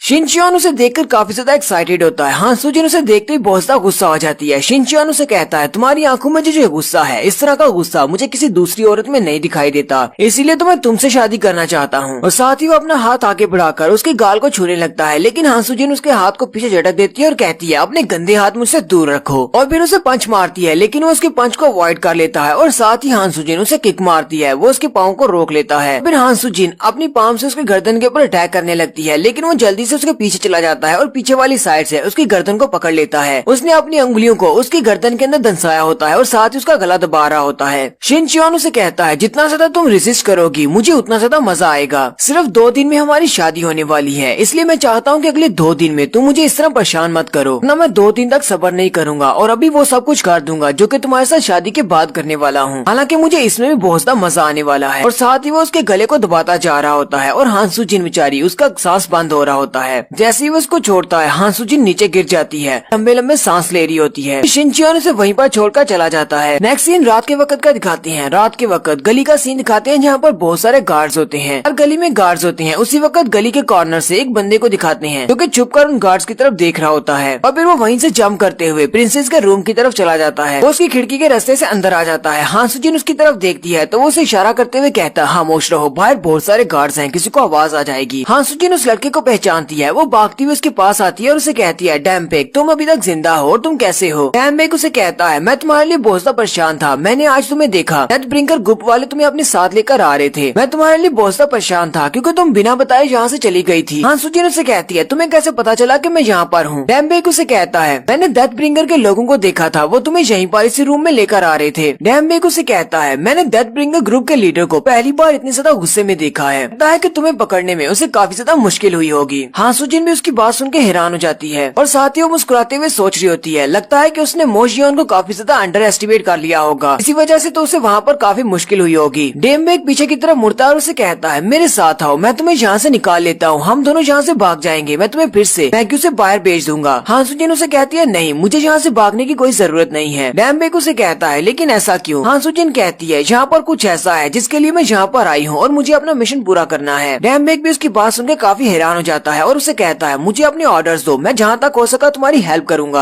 हाँ सुजिन फिर उसे ऑर्डर्स देती है। वो उसे कहती है, तुम्हें बाहर जाना है और वहाँ पर एक लड़का होगा जो मुझे ढूंढ रहा होगा, उसे जाकर मेरे बारे में बताना। जबकि मोशन को भी दिखाते हैं, मोशन भागता हुआ मैग्यू क्लैन की तरफ आ रहा होता है और वो मैग्यू क्लैन के बाहर एक बड़ी सी चट्टान के ऊपर खड़ा हो जाता है। नेक्स्ट सीन अगले दिन सुबह का दिखाया जाता है। मोशन अभी वहीं पर छुप कर देख रहा होता है कि वो कौन से रास्ते से अंदर जाएगा। दरवाजे के ऊपर भी काफी सारे गार्ड्स होते हैं और वो सभी का नकाब उतार कर भी उनके चेहरे को देख रहे होते हैं। मोशन कहता है, क्योंकि इन लोगों ने मेरा चेहरा देखा हुआ है और यहाँ पर डेथ ब्रिंगर ग्रुप के लोग हैं, सभी के चेहरे चेक कर रहे हैं, अब मैं क्या करूँ, मैं कौन से रास्ते से अंदर जा सकता हूँ? उन्हें लगता है शायद मैं वहाँ पर आने वाला हूँ। मोशन अभी वहीं पर खड़ा होता है कि डेमबेक झाड़ियों में से निकलता है और वो अपने आसपास देख रहा होता है। मोशन उसे देखते ही वहीं पर साइड पे छुप जाता है और जल्दी से उसके पीछे वाली साइड से निकलता है और उसे सर से पकड़ते हुए सामने वाले दरख्त के साथ लगा लेता है और कहता है, जल्दी से बताओ तुम कौन हो और यहाँ पर किसको ढूंढ रहे हो? डेमबेक अपनी नजर को पीछे की तरफ घुमाता है तो मोशन के हाथ में 1000 डेथ ब्लेड होता है। वो उसे पहचान लेता है और कहता है, ये तो प्रिंसेस के स्वर्ड है। वो मोशन से कहता है, क्या तुम्हारा नाम मोशियन है? मोशन कहता है, हाँ मेरा नाम मोशियन है, तुम कौन हो? डेमबेक उसे अपना नाम बताता है। डेमबेक उसे कहता है, मुझे यहाँ पर प्रिंसेस ने भेजा है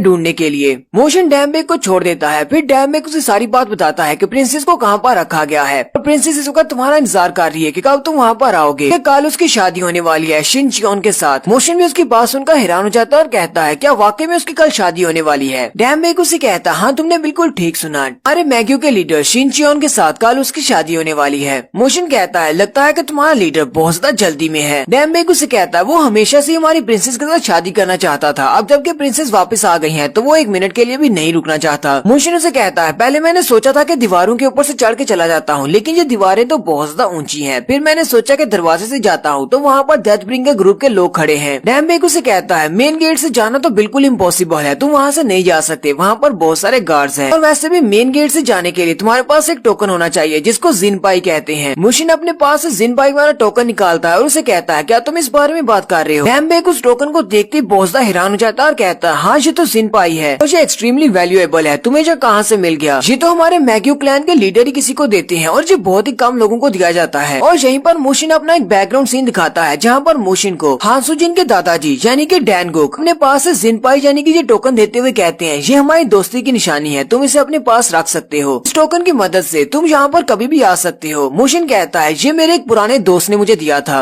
मोशन उसे कहता है, लेकिन मुझे नहीं लगता कि ये मेरे कुछ काम आ सकता है क्योंकि उन लोगों ने मेरा चेहरा देखा हुआ है, अगर मैं इस टोकन के साथ भी वहाँ पर जाऊंगा तो मुझे अंदर नहीं जाने देंगे। डेमबेक उसे कहता है, तो फिर तो सोचना पड़ेगा कि हम लोग कौन से सीक्रेट रास्ते से अंदर जा सकते हैं। वैसे मेरे पास एक सीक्रेट रास्ता तो है पर वो तुम्हें पसंद नहीं आएगा। मोशन उसे कहता है, चलो पहले वो रास्ता दिखाओ। फिर वो दोनों भागते हुए साइड पर चले जाते हैं। साइड पर गटर होता है क्योंकि मैग्यू क्लैन एक पहाड़ी के ऊपर बनाया गया है, इसलिए वो गटर का सारा पानी ऊपर से नीचे एक रास्ते से आता है, यानी कि एक टनल होती है जिसके अंदर से उनका सारा गंदा पानी नीचे आता है। मोशन वहाँ पर जाते ही अपनी नाक पे हाथ रख लेता है और उसे कहता है, ये क्या है, यहाँ से इतनी गंदी स्मेल क्यों आ रही है? डेमबेक उसे कहता है, यही तो वो सीक्रेट रास्ता है, ये टनल है जिसके रास्ते से हम लोग ऊपर जा सकते हैं। हालांकि इस टनल के अंदर से हमारे सारे के सारे मैग्यू क्लैन का सीवरेज का पानी और सारे गटर का पानी यहीं से गुजरता है। मोशन बेक डैम से कहता है, क्या तुम पहले कभी इस रास्ते से अंदर गए हो? डेमबेक भी अपनी नाक को बंद करके खड़ा होता है और कहता है, नहीं मैं यहाँ पर कभी नहीं आया, ऐसे भी मैं यहाँ पर आऊंगा क्यों? यहाँ पर तो बहुत ही गंदी स्मेल आती है, मैं इस रास्ते से क्यों जाऊंगा जब तक कि मेरे पास कोई बहुत बड़ी वजह ना हो। मोशन उसे कहता है, अच्छा मुझे ये बात बताओ, क्या अगर हम लोग यहाँ पर जाते हैं तो क्या हम लोग दूसरी तरफ निकल पाएंगे या नहीं? डेमबेक उसे कहता है, हाँ हम लोग लाजमी दूसरी तरफ निकलेंगे। नेक्स्ट डे शिनचियोन का दिखाया जाता है जो कि अपने दरबार में खड़ा होता है। उसके डेथ ब्रिंगर ग्रुप का लीडर उसके पास आता है। शिनचियोन कहता है, तुमने वहाँ पर मेरे 20 लोगों को मरवा दिया, लेकिन फिर भी तुम एक आदमी को नहीं मार सके। मैंने तो ऐसा सोचा भी नहीं था कि हमारी प्रिंसेस किसी मॉन्स्टर को अपने साथ लेकर आएगी और वो इतना ज्यादा पावरफुल होगा। डेथ ब्रिंगर ग्रुप का लीडर उनसे कहता है, मैग्यू लीडर, हमने अपने सारे लोगों को इस बारे में बता दिया है, उसकी शक्ल के बारे में कि वो कैसा दिखता है। अगर वो यहाँ पर आ जाता है तो हम लोग उसे जरूर पकड़ लेंगे। साथ ही हम लोगों ने अपने डिफेंसेस को भी बहुत ज्यादा बढ़ा दिया है। मुझे लगता है कि वो कल की शादी को बर्बाद करने के लिए यहाँ पर जरूर आएगा। शिनचियोन से कहता है, अगर वो वाकई में यहाँ पर आता है तो मैं चाहता हूँ कि तुम उसको जिंदा पकड़ कर लाओ, क्योंकि मुझे लगता है कि वो हमारी शादी से पहले यहाँ पर जरूर आएगा। हमारी प्रिंसेस को यहाँ से लेकर जाने के लिए। अब मैं अपनी दुल्हन के सामने उसका सर काटूंगा क्योंकि मेरी दुल्हन के लिए उसका कटा हुआ सर बिल्कुल एक परफेक्ट गिफ्ट होगा। क्योंकि दूसरी तरफ डैम्बिक और मोशिन दोनों ही उस गटर में जाने की तैयारी कर रहे होते हैं। डैम्बिक अपने पास से रुमाल निकालता है और उसे अपने नाक के अंदर ठूंस लेता है और साथ ही एक रुमाल निकालकर वो मोशिन को देता है और कहता है तुम भी अपने नाक में लगा लो। उसी वक्त वो माउंटेन एरिया हिलना शुरू हो जाता है क्योंकि अंदर से बहुत ही प्रेशर के साथ पानी निकल रहा होता है। क्योंकि देखते ही देखते बहुत ही स्पीड के साथ अंदर से बहुत ज्यादा पानी निकलता है। डैम्बिक भी देखकर काफी ज्यादा हैरान हो जाता है। क्या वो मोशिन को क्या जवाब देगा? मोशिन उसे कहता है तुमने तो कहा था कि यहाँ से बस इस तरह का फ्लो निकलता है, अब ये इतना ज्यादा पानी कहाँ से आ गया? मुझे नहीं लगता कि नाक में इस तरह रुमाल देने से हम लोग इस बड़े प्रेशर से बच पाएंगे। डैम्बिक उसे कहता है तुम्हें परेशान होने की जरूरत नहीं है, ये किसी वक्त एक बार ऐसा करते हैं दिन में जब ऊपर बहुत ज्यादा पानी जमा हो जाता है। जबकि उन्होंने एक बार पानी को रिलीज कर दिया है तो अगले 1-2 घंटे तक वो लोग पानी को रिलीज नहीं करेंगे। चलो जल्दी से अंदर चलते हैं। फिर वो दोनों ही उस गटर वाली टनल के अंदर चले जाते हैं और यहीं पर हमारी एपिसोड 52 का एंड होता है। एक्सप्लेनेशन अच्छी लगी हो तो कमेंट करके जरूर बताइएगा। चैनल को सब्सक्राइब कर दें, वीडियो को लाइक और शेयर कर दें। शुक्रिया। Peak of the master world के एपिसोड 53 के साथ हाजिर हूँ। तो लास्ट एपिसोड के एंड पे हमने देखा था मोशिन और डैम्बिक दोनों ही गटर के अंदर चले जाते हैं। सॉरी गटर नहीं, उस टनल के अंदर चले जाते हैं जहाँ से गटर का पानी बहता है। और वहीं पर ऊपर की तरफ भी दिखाते हैं कि सारे के सारे लोग उस गटर के अंदर अपना पानी फेंक रहे होते हैं। ये बड़े बड़े डोल के अंदर पानी डालकर उस नाली के अंदर कैसे फेंक सकते हैं? पता नहीं ये लोग कहाँ से गंदा पानी उठाकर ला रहे हैं। यहाँ पर एक औरत को भी दिखाया जाता है जो कि बाल्टियां भर के गंदे पानी को अपने साथ कुएं में डाल रही है या फिर वो टनल के साथ जुड़ा हुआ है। वो सारे का सारा गंदा पानी एक बड़े से पूल में इकट्ठा होता है क्योंकि पहाड़ी के ऊपर है। जब वो पुल भर जाता है तो वो वहाँ से दरवाजे को ओपन करते हैं ताकि वो सारे का सारा गंदा पानी बहता हुआ टनल के रास्ते से पहाड़ी से नीचे चला जाए। क्योंकि उस बड़े पुल के पास भी काफी सारे वर्कर काम कर रहे हैं। वहाँ पर एक बंदा कहता है कल बड़ी शादी होने वाली है, इसलिए तो आज सारे लोग घर की सफाई कर रहे हैं, इसलिए बहुत ज्यादा पानी बहाया जा रहा है। हमें बार बार इस ब्रिज को ओपन करना पड़ता है। सीन टनल के अंदर का दिखाया जाता है। डैम्बिक अपने हाथ में एक छोटा सा लाइटर लेकर आगे आगे चल रहा होता है जबकि मोशिन उसके पीछे पीछे होता है। डैम्बिक उसे कहता है जैसे जैसे हम लोग आगे जाते जाएंगे उतनी ज्यादा स्मेल बढ़ती जाएगी। डैम्बिक फिर से अपने पास से रुमाल के टुकड़े निकालता है और उसे कहता है मैंने तुमसे पहले भी कहा था इसे अपने नाक में ठूंस लो, अच्छा रहेगा। मोशिन उसे कहता है नहीं, तुम अपने पास ही रखो, इतनी स्मेल को तुम्हें बर्दाश्त कर ही सकता हूँ। डैम्बिक फिर से आगे चलना शुरू करता है और कहता है क्योंकि यहाँ पर हवा नहीं है इसलिए यहाँ पर स्मेल बहुत ज्यादा है। और यहाँ पर फिर से डैम्बिक गलत साबित हो जाता है क्योंकि वो आगे चल रहा होता है। उसी वक्त आगे से बहुत ही तेज हवा चलती है। डैम्बिक हैरान हो जाता है और कहता है ऐसा कैसे हो सकता है, अभी तो मैं कह रहा था कि यहाँ पर हवा नहीं है, फिर अचानक से ये हवा कहाँ से आ गई? जबकि मोशिन समझ जाता है कि ये सारी हवा इसलिए आ रही है क्योंकि पीछे से उन्होंने गटर के पाइप को खोल दिया है और पानी आने वाला है। और ऐसा ही होता है, सामने से बहुत ज्यादा गंदा पानी आ रहा होता है। मोशिन डैम्बिक से कहता है तुमने तो कहा था कि उन्होंने एक बार गटर के पानी को खाली कर दिया है, अब दोबारा ये पानी नहीं आएगा, अब ये पानी कहाँ से आ रहा है? डैम्बिक उसे कहता है हाँ मैंने ऐसा कहा तो था, मुझे पता था कि दिन में सिर्फ एक ही बार उस गटर के पूल को खाली किया जाता है, लेकिन हो सकता है कि शादी की वजह से लोग ज्यादा पानी इस्तेमाल कर रहे हों। लेकिन सर आपको परेशान होने की जरूरत नहीं है, मैं सब कुछ संभाल लूंगा। अपना लाइटर मोशिन की तरफ फेंक देता है और साथ ही आगे बढ़ जाता है। मोशिन उसकी तरफ देखकर मुस्कुरा रहा होता है और कहता है लगता है कि ये भी फिस्ट फाइटर है, चलो देखते हैं कि ये लड़का क्या कर सकता है। डैम्बिक आगे बढ़ता है और पानी के सामने खड़ा हो जाता है। उसकी आंखें चमकना शुरू हो जाती हैं और वो अपनी फिस्ट को यूज करते हुए सामने की तरफ पंच मारता है ताकि वो सारे का सारा पानी उसके हाथ से निकलने वाली फोर्स से टकराकर साइडों से होकर गुजर जाए और वो दोनों बिल्कुल सेफ रहे। मोशिन भी काफी ज्यादा इम्प्रेस हो जाता है क्योंकि मोशिन भी एक फिस्ट फाइटर है। मोशिन पीछे खड़ा मुस्कुरा रहा होता है और कहता है ये लड़का अपनी फिस्ट की एनर्जी को यूज करते हुए पानी के अंदर एक रिपल बना रहा है ताकि वो पानी हमारी साइडों से गुजर जाए। इसके अलावा मैं पहली बार एक फिस्ट फाइटर को देख रहा हूँ जो कि इतनी अच्छे से अपनी की पावर को यूज कर सकता है, लेकिन उस पानी का प्रेशर बहुत ज्यादा होता है और हमारा डैम्बिक भी अपनी फिस्ट की पावर को यूज करने में काफी ज्यादा कच्चा है। डैम्बिक भी काफी घबरा जाता है और कहता है अब क्या होगा, ये सारे का सारा पानी तो मेरी फिस्ट को भी पीछे की तरफ धकेल रहा है। मोशिन उसके पाँव की तरफ देखता है तो उसके पाँव पीछे की तरफ हट रहे होते हैं। मोशिन को समझ आ जाती है कि ये लड़का नहीं कर पाएगा। मोशिन अपने हाथ को आगे बढ़ाता है और डैम्बिक के मुंह के सामने करते हुए अपना पंच बनाता है और जैसे ही वो अपना पंच बनाता है उसकी पावर रिलीज होती है और उसकी पावर के रिलीज होते ही वो सारे का सारा पानी साइडों से होकर गुजरना शुरू हो जाता है। डैम्बिक भी ये देखकर बहुत ज्यादा हैरान हो जाता है क्योंकि वो अपने अलावा किसी को पहली बार देख रहा है इतनी पावरफुल फिस्ट को यूज करते हुए। डैम्बिक कहता है लगता है कि सर ने बहुत ही स्लोली अपने पंच को डिलीवर किया था क्योंकि अगर ये फुल पावर को यूज करते ये तो इस पूरी टनल को ही उड़ा देते। मुझे लगता है कि ये सर बहुत ज्यादा इम्प्रेसिव है और बहुत ज्यादा स्ट्रॉन्ग भी है। मेरे मुकाबले में इनकी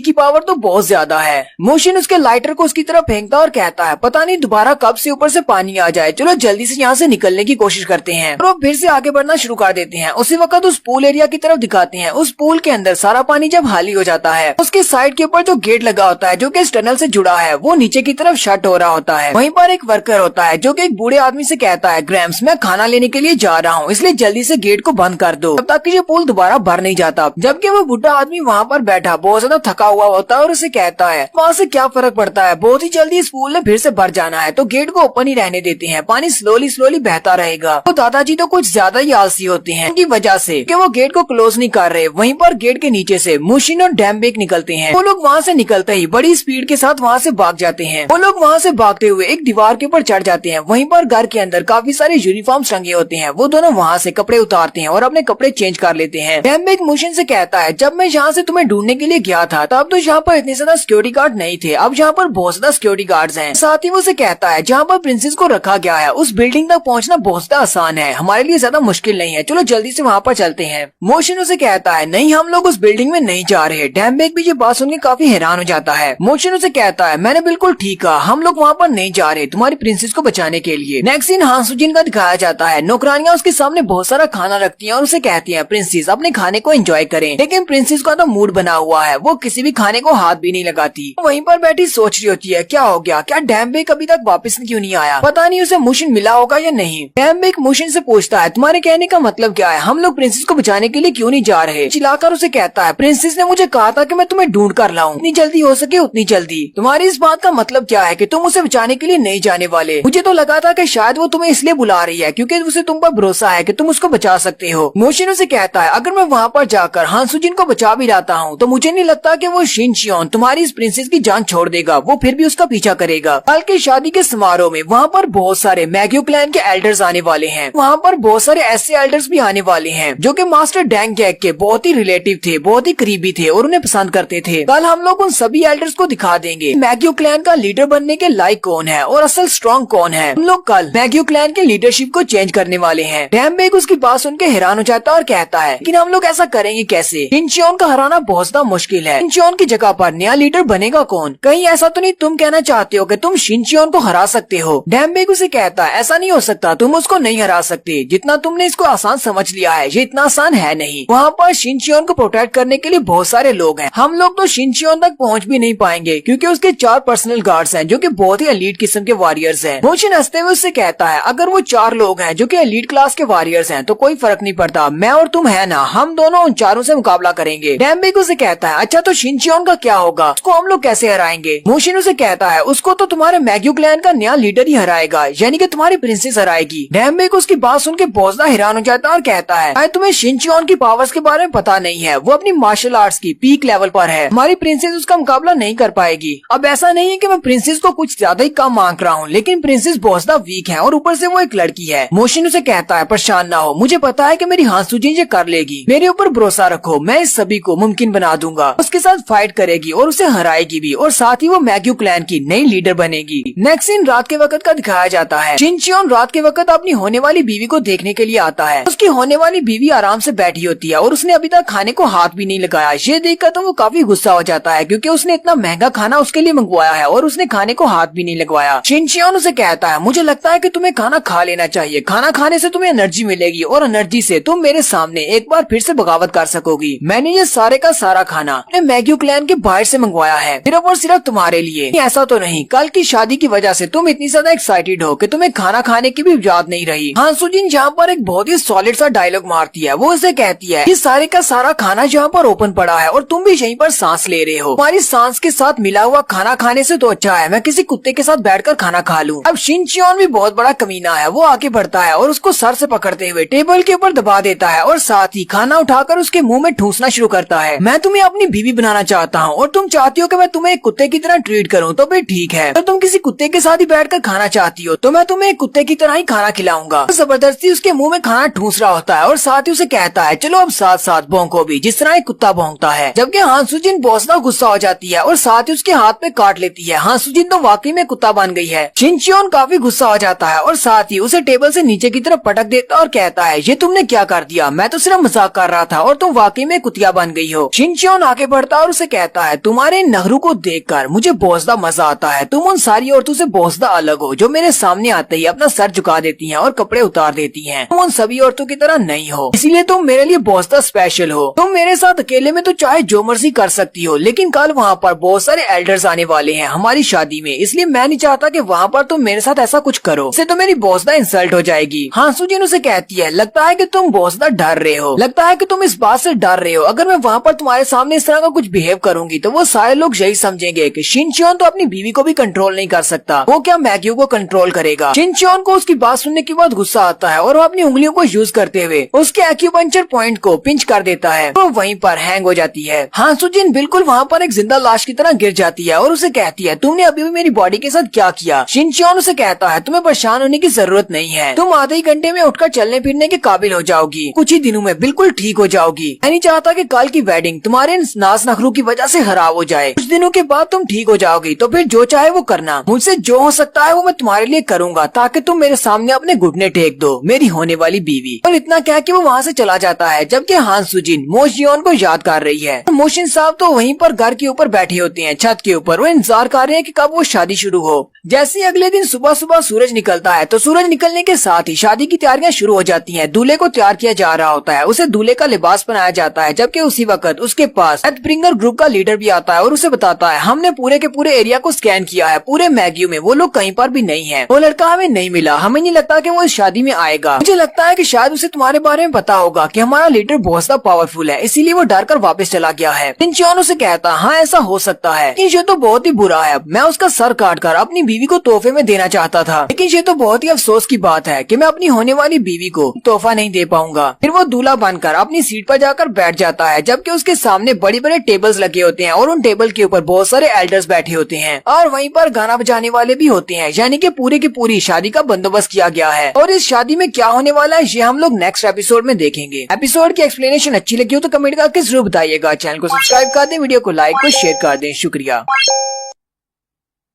तो guys peak of the martial world की एपिसोड 54 के साथ हाजिर हूँ। तो लास्ट एपिसोड के एंड पे हमने देखा था गाना बजाना हो रहा है, शादी की तैयारियां हैं, धूमधाम मची हुई है, दूल्हा अपनी सीट के ऊपर बैठा हुआ है, दुल्हन का इंतजार किया जा रहा है, जबकि वहीं पर बहुत सारे एल्डर्स आपस में बातें कर रहे होते हैं कि अचानक ये सब कुछ कैसे हो गया। हमारे पुराने लीडर डैनगो की पोती के साथ शिनचियोन शादी कर रहा है, मैंने तो सुना था हमारी प्रिंसेस यहाँ से भाग गई है। दूसरे एल्डर उसे कहते हैं, मैंने सुना है कि काली उसको पकड़ कर लाया गया है और आज इनकी शादी हो रही है। एक एल्डर कहते हैं, मैंने तो यहाँ तक सुना है, मुझे लगता है कि उस लड़की बेचारी को शादी के लिए मजबूर किया जा रहा है क्योंकि वो लड़की शिनचियोन को जरा भी पसंद नहीं करती। वो लड़की तो क्या, मुझे नहीं लगता कि और भी कोई लड़की इसको पसंद करेगी। उनमें से एक एल्डर कहते हैं, शिनचियोन बहुत ही जल्दी एक बहुत बड़ा रूलर बनने वाला है, तो मुझे नहीं लगता कि उस लड़की को इसे मना करना चाहिए। दूसरे एल्डर उसे कहते हैं, उस लड़की का दिल तो बहुत है, लेकिन वो बच्ची बेचारी बहुत ज्यादा मजबूर है, क्योंकि जितने मुंह उतनी बातें। वो सारे के सारे एल्डर्स आपस में बातें कर रहे होते हैं। उसी वक्त एक नौकर आता है और शिनचियोन से कहता है, प्रिंसेस यहाँ पर आ चुकी है। शिनचियोन के चेहरे पर भी एक मुस्कुराहट आ जाती है, उसकी दुल्हन यहाँ पर आने वाली है और वो बंदा उन सभी से कहता है, बहुत ही जल्दी यहाँ पर हमारी दुल्हन आने वाली है और उसके बाद हम लोग शादी की रस्म को पूरा करेंगे। साथ ही बाजा बजाने वाले बाजा बजाना शुरू कर देते हैं, जबकि वहीं पर दुल्हन की एंट्री होती है। वो सारे के सारे लोग दुल्हन की तरफ देखकर बहुत ज्यादा हैरान हो जाते हैं क्योंकि दुल्हन उनको बहुत ज्यादा प्यारी लग रही है। वो सारे कहते हैं, क्या ये वाकई में वही लड़की है जिसे हम जानते हैं? ये लड़की आज तो बहुत ज्यादा प्यारी लग रही है। शिनचियोन भी उसकी तारीफ किए बिना नहीं रह पाता, वो भी कहता है, ये तो बहुत ज्यादा खूबसूरत है। हान सुजिन चलती हुई उन सारे लोगों के सेंटर से सीधी ऊपर स्टेज की तरफ जा रही होती है। हान सुजिन की बॉडी के ऊपर उसने की पॉइंट्स को क्योंकि प्रेस किया हुआ है, इसलिए वो ज्यादा कुछ बातचीत नहीं कर सकती, ना ही अपना मुंह खोल सकती है। चलती हुई उसके सामने जाकर खड़ी हो जाती है। शिनचियोन अपने नौकर से कहता है, लेकर आओ, और वो एक ट्रे में 2 कप लेकर आते हैं जिनके अंदर अल्कोहल होती है। यहाँ पर शादी की रस्म कुछ इस तरह होती है, दोनों एक एक कप उठाएंगे और अपने कप को पियेंगे और उन दोनों की शादी हो जाएगी। शिनचियोन अपने कप को जल्दी से उठा लेता है और उससे कहता है, ऐसे ही तुम इस कप को उठाकर पियोगी, हम दोनों एक मैरिड कपल बन जाएंगे, हम दोनों हस्बैंड एंड वाइफ बन जाएंगे। और साथ ही वो उसे आस्था सी आवाज में कहता है, आज के बाद तुम मेरी होने वाली हो, फिर चाहे तुम जिंदा हो या मरी हुई हो, तुम रहोगी मेरी ही। शिनचियोन नौकरानी से कहता है, उसका कप भी मुझे दे दो, मैं अपने हाथों से उसको पिलाता हूँ। ये बात सुनते ही वो सारे के सारे लोग हंसना शुरू कर देते हैं और कह रहे होते हैं, हमारा लीडर तो देखो जरा, शादी होते ही ये अपनी बीवी का हो गया। ये बात वाकई में सच है। एक लीडर जो कि बाहर से बहुत ज्यादा सख्त है और दूसरे मर्दों के साथ सख्ती से पेश आता है। घर में अपनी बीवी के सामने तो देखो किस तरह पेश आ रहा है, उसके नहरे उठा रहा है और उसे खुद अल्कोहल पिला रहा है। शिनचियोन भी अपने बुरे से चेहरे के साथ हंसने की कोशिश करता है। शिनचियोन को सारी बातों का पता होता है। शिनचियोन हांसुजिन से आहिस्ता सी आवाज में कहता है, मुझे पता है कि तुमने अपनी सारी एनर्जी को यूज करते हुए अपने मुंह को टाइटली बंद किया हुआ है, और अगर मैं तुम्हारे मुंह को ओपन भी करवा लेता हूँ और तुम अपने मुंह में अल्कोहल को भर भी लेती हो तो तुम मेरे ऊपर थूक दोगी, इसलिए मैं तुम्हें ये अल्कोहल तो कभी भी नहीं पिलाने वाला। मैं इस कप को सिर्फ तुम्हारे होठों के साथ लगाऊंगा और साथ ही उतार लूंगा। देखने वालों को ऐसा ही लगेगा कि तुमने इसको पी लिया है, हम दोनों शादीशुदा कपल बन जाएंगे। और शिनचियोन बिल्कुल ऐसा ही करता है। वो कप को उसके होठों के साथ लगाता है और कहता है, अगर तुम्हें रिबेल करना है तो यही वक्त है। उसी वक्त पीछे से एक पत्थर उड़ता हुआ आता है और शिनचियोन के हाथ के ऊपर लगता है और उसके हाथ से वो कप नीचे गिर जाता है। शिनचियोन गुस्सा हो जाता है और चिल्लाकर कहता है, किस बेवकूफ ने ये हरकत की है, किसकी इतनी हिम्मत हुई एक्यू के लीडर के ऊपर अटैक करे। और यहीं पर मोशिन की एंट्री होती है। मोशिन हांसुजिन से कहता है, दुल्हन के कपड़े पहनकर तो तुम बहुत ज्यादा प्यारी लग रही हो, हरियर के कपड़ों में तुम इतनी अच्छी नहीं दिखती। मोशिन वहीं पर छत के ऊपर खड़ा होता है। हांसुजिन भी उसे देख लेती है। सारे के सारे शादी में आए हुए मेहमान भी ये देखकर बहुत ज्यादा हैरान हो जाते हैं और कहते हैं, आखिर इस लड़के को क्या लगता है कि ये कौन है कि अचानक यहाँ पर आकर हमारी शादी को खराब कर रहा है। शिनचियोन भी उसकी तरफ देखकर पहचान जाता है और कहता है, कहीं ये वही लड़का तो नहीं जिसे ये अपने साथ लेकर आई है। मोशिन ऊपर से नीचे जंप करता है और नीचे आ जाता है सीधा हांसुजिन के पास, और वो आते ही हांसुजिन को संभाल लेता है। और यहाँ पर एक बहुत ही रोमांटिक सा सीन बन गया है। हांसुजिन मोशिन से पूछती है, तुम्हें इतना टाइम कहाँ पर लग गया, तुम पहले नहीं आ सकते थे क्या? जबकि मोशिन उसकी तरफ देखकर हल्का सा मुस्कुरा रहा होता है। फिर वो हांसुजिन को वापस दुल्हन की चेयर के ऊपर बिठा देता है। मोशिन उसको वहाँ पर बिठाने के बाद शिनचियोन वू से कहता है, तुम्हारा नाम शिनचियोन वू है जो कि मैक्यू का करंट लीडर है। शिनचियोन वू उसकी तरफ देखकर हंसता है और कहता है, हाँ मैं ही इस क्लैन का लीडर हूँ। और साथ ही वो उसे कहता है, तुम्हारा बहुत बहुत शुक्रिया जो तुम यहाँ पर खुद ही चले आए। मैं तो ये सोचकर परेशान हो रहा था कि मैं अपनी नई नवेली दुल्हन को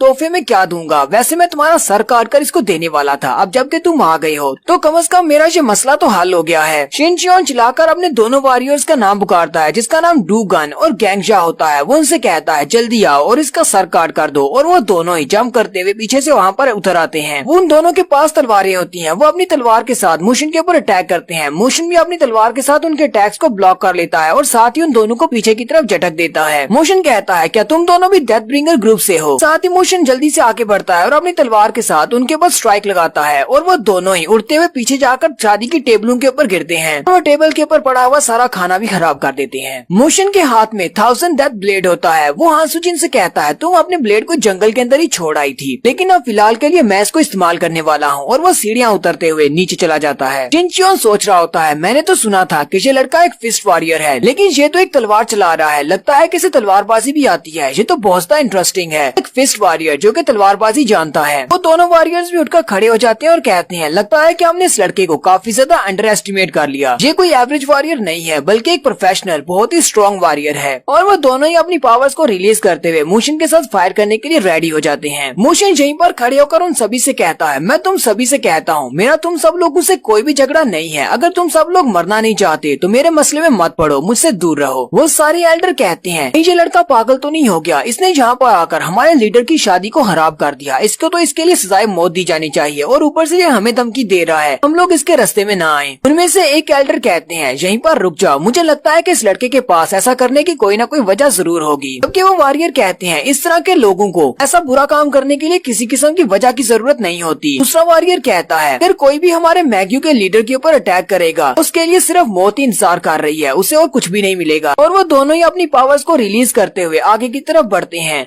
मोशिन उनमें से एक को अपनी तलवार से ब्लॉक करता है, जबकि दूसरा भी साथ ही उसके ऊपर अटैक करता है। मोशिन उसके अटैक को भी ब्लॉक कर लेता है। वो दोनों वॉरियर्स अपनी तलवार को मोशिन के ऊपर चला रहे होते हैं, जबकि मोशिन अकेला उन दोनों की तलवार के अटैक को ब्लॉक कर रहा होता है। वो दोनों एक साथ उसके ऊपर स्ट्राइक लगाते हैं, लेकिन मोशिन वहाँ से जल्दी से गायब होकर उनके पीछे चला जाता है। इस बात से वो हैरान तो होते हैं, लेकिन जल्दी से पीछे की तरफ मुड़ते हैं और कहते हैं, तुम्हें मारने में बहुत ज्यादा मजा आएगा। उनमें से एक वॉरियर अपने फुल स्पेशल मूव को यूज करता है, अपनी पावर्स को रिलीज कर रहा होता है, और जैसे ही वो कहता है, Ashura moonlight sword arts, Mohsin भी ये देखकर बहुत ज्यादा हैरान हो जाता है, क्योंकि ये एक बहुत ही स्पेशल स्किल है, इसकी पावर बहुत ज्यादा होती है। शादी में आए हुए जितने भी लोग होते हैं वो सारे के सारे स्वर्ड आर्ट टेक्निक को पहचानते हैं। वो सारे पीछे की तरफ भागना शुरू करते हैं, क्योंकि जब वो अपनी पावर्स को रिलीज करेगा आसपास के सारे लोग भी इससे इफेक्टेड होंगे। वो सारे चिल्लाकर कह रहे होते हैं, जल्दी से यहाँ से भागो, अगर हम लोग इस टेक्निक की जद में आ गए तो हम सब लोग मुफ्त में मारे जाएंगे। जबकि शिनचियोन तो बहुत ज्यादा खुश हो रहा होता है और सोच रहा होता है, हाँ बिल्कुल ऐसा ही, अपनी फुल पावर को रिलीज करो और इस लड़के के टुकड़े टुकड़े टुकड़े कर दो। तो वो वॉरियर अपनी पावर्स को रिलीज करने के बाद अपने एक स्पेशल मूव जिसका नाम the path of the bright blood होता है उसको यूज करता है और सामने की तरफ पावर का एक हरिकेन बनाकर रिलीज करता है। जबकि मुशिन के हाथ में भी उसकी तलवार है। मुशिन अपनी तलवार को सामने की तरफ करता है और वहाँ पर एक जबरदस्त धमाका होता है। उस धमाके के इफेक्ट्स इतने जबरदस्त होते हैं कि बाकी के सारे मेहमान भी अपने आप को बचाने की कोशिश कर रहे होते हैं। जबकि दूर से भी दिखाते हैं कि दूर से भी उस महल के अंदर बहुत बड़ा धमाका होता है। वो दोनों वॉरियर बहुत ज्यादा कॉन्फिडेंट होते हैं। वो कहते हैं लगता है कि हमने कर दिया, हमने उसको मार दिया है। लेकिन जैसे सामने से धुआं हटता है मुशिन वहाँ पर बिल्कुल सही सलामत खड़ा होता है। वो दोनों काफी ज्यादा घबरा जाते हैं और कहते हैं ऐसा कैसे हो सकता है, हमारा ये मूव तो सबसे ज्यादा पावरफुल मूव था, फिर ये लड़का इससे बच कैसे सकता है, ये तो एक मॉन्स्टर है, इसकी बॉडी के ऊपर तो एक छोटा सा स्क्रैच भी नहीं है, अभी तक तो इसको मर जाना चाहिए था। सुजिन भी मुशिन की तरफ देखकर मुस्कुरा रही होती है। शिनचोन भी काफी घबरा जाता है और कहता है ऐसा कैसे हो सकता है, अगर कोई पावरफुल वॉरियर भी यहाँ पर क्यों ना हो, वो भी हमारी स्पेशल टेक्निक के सामने जरूर काम जाएगा। फिर इस बंदे की बॉडी के ऊपर एक स्क्रैच भी क्यों नहीं आया। ऊपर से ये लड़का कोई स्वर्ड मास्टर भी नहीं है, ये तो सिर्फ एक फिस्ट फाइटर है। लेकिन फिर भी इसने तलवार की पावर को इतनी आसानी से ब्लॉक कर लिया, वो भी सिर्फ अपनी तलवार से। एक फिस्ट फाइटर के लिए ऐसा करना बिल्कुल नामुमकिन है। मुशिन उन दोनों वॉरियर से कहता है लगता है कि अब मेरी बारी है। जैसे ही वो अपनी तलवार लेकर आगे बढ़ने लगता है उसी वक्त एक पीछे से एक और वॉरियर आता है। उस वॉरियर ने एक्समैन के वुल्वरीन की तरह बड़े बड़े नाखून पहने होते हैं। वुल्वरीन के तो हाथों से नाखून निकलते हैं, इसने पंजा पहना हुआ है। उसने अपने दोनों हाथों के ऊपर वो पंजे पहने होते हैं जिनके अंदर ब्लेड्स लगे होते हैं और वो मुशिन के ऊपर अटैक करता है। लेकिन मुशिन उसके अटैक को भी अवॉइड कर लेता है। वो वॉरियर भी अपने अटैक को नाकाम करने के बाद वहीं पर उतर आता है। मुशिन उसे कहता है क्या तुम भी डेथ ब्रिंगर ग्रुप के एक मेंबर हो। वो मास्टर उसकी तरफ देखकर हंसना शुरू कर देता है। जबकि उसी वक्त वहीं पर चौथा वॉरियर भी आ जाता है। वही 4 वॉरियर्स हैं जिनके बारे में डैमबेग ने कहा था। उसके पास उसकी जंजीर होती है, वो अपनी जंजीर से उनके ऊपर अटैक करता है। यहीं पर डैमबेग की एंट्री होती है। वो अपने पंच को यूज करते हुए उसकी जंजीर को ब्लॉक कर लेता है और उनसे कहता है यहाँ पर 4 के मुकाबले में 1 था, कैसा रहेगा 4 के मुकाबले में 2 हो जाए। तो वॉरियर्स में से चौथा वॉरियर माजांग होता है। माजांग उसे कहता है प्रिंसेस का कुत्ता यहाँ पर अपनी प्रिंसेस के लिए आ गया है, तो देखते हैं कि तुम यहाँ पर क्या कर पाते हो। डैमबेग भी उसकी सॉलिड बेइज्जती करते हुए कहता है माजांग तुम बहुत बड़े कमीने हो, तुमने हमेशा ही हमारी प्रिंसेस को बहुत ही बुरे से ट्रीट किया है, हालांकि तुम कुछ भी नहीं हो, अपनी जंजीर के बिना तुम तो किसी से फाइट भी नहीं कर सकते। माजांग उसकी बात सुनकर गुस्सा हो जाता है और अपनी जंजीर को उसकी तरफ फेंक देता है। लेकिन डैमबेग उसकी जंजीर को अवॉइड करते हुए अपने आप को बचा लेता है और बड़ी स्पीड के साथ आगे बढ़कर उसे पंच मारता है। वो पहले उसे एक पंच मारता है और साथ ही उसे दूसरा पंच मारता है, जिससे माजांग भी पीछे की तरफ हट जाता है। जबकि एक्समैन वाला वुल्वरीन भी जंप करते हुए उसके ऊपर अटैक करने के लिए आगे बढ़ता है और कहता है अपने पीछे भी देखना चाहिए, मैं तुम्हारे टुकड़े टुकड़े कर दूंगा। जैसे ही वो अपनी क्लॉ के साथ उसके ऊपर अटैक करता है, डैमबेग पीछे की तरफ जंप करते हुए अपने आप को बचा लेता है। जबकि मुशिन भी बाकी के वॉरियर्स के साथ फाइट करना स्टार्ट करता है, जिन 2 वॉरियर्स के साथ वो पहले से फाइट कर रहा था। और बाकी की फाइटिंग हम लोग नेक्स्ट एपिसोड में देखेंगे। यहीं पर हम लोग एपिसोड 54 का एंड करते हैं। एपिसोड की एक्सप्लेनेशन अच्छी लगी हो तो कमेंट करके जरूर बताइएगा। चैनल को सब्सक्राइब कर दें, वीडियो को लाइक और शेयर कर दें। शुक्रिया।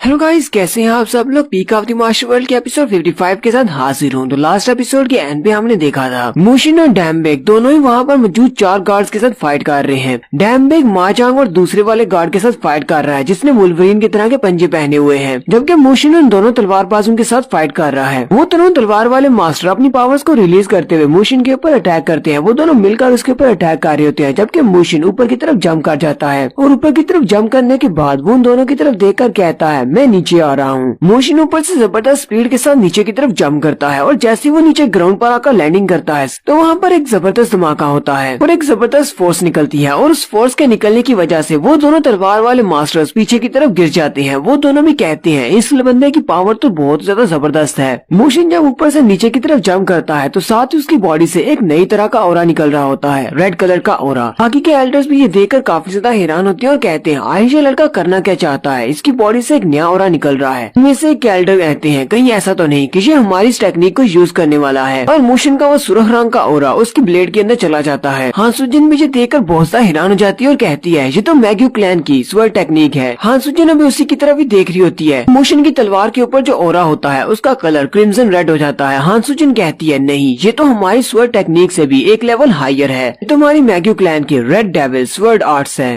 शिनचोन भी ये देखकर काफी ज्यादा घबरा जाता है और कहता है ऐसा कैसे हो सकता सकता है इस लड़के के पास हमारी मैक्यू क्लैन की स्वर्ड आर्ट कैसे हो सकती है, जबकि वो दोनों वॉरियर्स भी उस पर अटैक करने के लिए आगे बढ़ते हैं और कहते हैं ऐसा नहीं हो सकता, हमारे मैक्यू क्लैन की टेक्निक इस लड़के के पास नहीं हो सकती, ये कोई ना कोई फेक टेक्निक होगी, चलो जल्दी से आगे बढ़ते हैं और इस पर अटैक करते हैं। वो दोनों ही अपने अपने अटैक्स को कंबाइन करके सेम वक्त पर उस पर अटैक करने के लिए आगे बढ़ते हैं, जबकि मोशन भी अपने एक स्पेशल मूव जिसका नाम एलिगेंट फ्लेम होता है उसको यूज करते हुए सामने की तरफ स्ट्राइक्स लगाता है। और मोशन की वो एलिगेंट फ्लेम इतनी ज्यादा पावरफुल होती है कि वो दोनों मास्टर जो उस पर अटैक करने के लिए आगे बढ़ रहे होते हैं वो उन फ्लेम से जल जाते हैं और साथ ही मोशन अपनी तलवार को घुमाते हुए उनके छोटे छोटे पीसेस कर देता है, यानी कि वो दोनों मास्टर्स वहीं पर मर जाते हैं और देखने वाले भी जो देखकर बहुत ज्यादा हैरान हो जाते हैं, खास तौर पर शिनचियोन काफी ज्यादा घबरा जाता है। मोशन चलता हुआ सीधा शिनचियोन के पास जाता है। शिनचियोन उसे कहता है ऐसा कैसे हो सकता है, हमारे पास हमारी मैग्यू क्लैन की स्वर्ड आर्ट्स कैसे हो सकती हैं, तुम कौन हो, तुम हमारे स्किल्स को कैसे यूज कर सकते हो। मोशन उसे कहता है शिनचियोन तुम इस काबिल नहीं हो कि तुम मुझसे फाइट कर सको, मैं तुम्हें बड़ी ही आसानी से हरा दूंगा, पर अगर तुम मरना चाहते हो तो फिर मुझे अभी बता दो, मैं यहाँ पर खड़े खड़े तुम्हें मार सकता हूँ। शिनचियोन बहुत ज्यादा घबरा जाता है और कहता है तुम मुझसे क्या चाहते हो। मोशन कहता है मैं चाहता हूँ कि तुम एक फाइट करो, एक ऐसी फाइट जिसमें इस बात का फैसला किया जा सके कि मैग्यू क्लैन का अगला लीडर कौन होगा, यहाँ पर इसी जगह पर इन सभी एल्डर्स के सामने मैग्यू क्लैन की प्रिंसेस के साथ। हान सुजिन भी ये बात सुनकर काफी ज्यादा हैरान हो जाती है। शिनचियोन ये बात सुनकर काफी हैरान होता है कि ये मुझे प्रिंसेस के साथ फाइट करने का क्यों कह रहा है। मोशन उसे कहता है तुम दोनों की फाइट्स के रिजल्ट जो भी हूँ मैं इस फाइट में इंटरफियर नहीं करूंगा, तुम उसको मार ही क्यों न डालो, लेकिन अगर तुम हार जाते हो तो उसके बाद हमारी प्रिंसेस मैग्यू क्लैन की नई लीडर बनेगी। शिनचियोन उसकी बात सुनने के बाद सोच रहा होता है हमारे पुराने लीडर मास्टर डैनगॉक की गलती की वजह से हम लोग म्यूरिम कोलिशन से फाइट को हार गए, जिसकी वजह से हमें बहुत ज्यादा नुकसान हुआ और हमें अपनी जगह को छोड़कर 100,000 माउंटेन पर भाग कर आना पड़ा। बहुत सारे ऐसे एल्डर्स हैं जो कि इस बात को नहीं मानते, वो अभी भी मास्टर डैनगॉक के साथ हैं, इसीलिए उन्होंने मुझे कभी भी दिल से अपना लीडर नहीं माना। इसी वजह से तो मैं प्रिंसेस के साथ शादी करना चाहता था, क्योंकि अगर मैं इसके साथ शादी कर लेता हूँ तो इससे वो सारे के सारे एल्डर्स भी मेरी साइड पर आ जाएंगे और मुझे आसानी से अपना लीडर मान लेंगे। लेकिन मुझे तो यकीन नहीं होता कि मुझे एक बहुत ही अच्छा मौका मिल गया है। ये पागल यहाँ पर इसको बचाने के लिए आया था, लेकिन इसने यहाँ पर मेरे साथ एक फाइट की चुनौती देकर इस लड़की को फंसा दिया है। ये लड़की मेरे हाथों से मारी जाएगी और मैं इसको भी यहाँ से जाने नहीं दूंगा। शिनचियोन काफी खुश हो जाता है और मोशन से कहता है ठीक है मैं ये करूंगा। मोशन आगे बढ़ता है और हान सुजिन की पल्स को चेक करता है। हान सुजिन उसे कहती है मेरे एक्यूपंक्चर पॉइंट्स को शिनचियोन ने सप्रेस किया हुआ है, इसलिए मैं कुछ भी नहीं कर सकती और मुझे उसकी बात को मानना पड़ा। मोशन उसे कहता हाँ मुझे ये बात अच्छी तरह से पता। हान सुजिन मोशन से पूछती है हमारी मैग्यू क्लैन की स्वर्ड टेक्निक ये तुम्हें कैसे आती है। मोशन उसे आगे से जवाब नहीं देता, वो उसे कहता है मैं अपनी की पावर को तुम्हारी बॉडी के अंदर इंसर्ट करने वाला हूँ, जिससे कि तुम्हारी एक्यूपंक्चर पॉइंट्स दोबारा से एक्टिवेट हो जाएंगे, तुम अपनी की पावर को इकट्ठा कर पाओगी। और साथ ही मोशन अपने हाथ को उसके कंधे पे रखते हुए उसकी बॉडी के अंदर अपनी की पावर को इंसर्ट करता है और साथ ही हान सुजिन स्पिरिचुअल सी के अंदर चली जाती है, जहाँ पर के सामने एनर्जी का एक बड़ा सा गोला होता है। वो मोशन से पूछ रही होती है ओशियोन क्या ये की पावर तुम्हारी है, ये तो बहुत ज्यादा है। वो की पावर उसकी बॉडी के अंदर आना शुरू हो जाती है और साथ ही वो अपनी आंखें बंद करती है, जिससे कि उसकी बॉडी के अंदर बहुत सारी की पावर आती है। मोशन उसे कहता है चलो जल्दी से खड़ी हो जाओ और अपनी पावर्स के साथ इन सभी को दिखा दो कि मैग्यू का नया लीडर कौन है। उस सारी की पावर को अपनी बॉडी के अंदर एब्जॉर्ब करने के बाद हान सुजिन के वो सारे एक्यूपंक्चर पॉइंट्स जो कि उसने प्रेशराइज किए थे वो सारे के सारे एक्टिवेट हो जाते हैं और हान सुजिन की आंखें चमकना शुरू हो जाती हैं।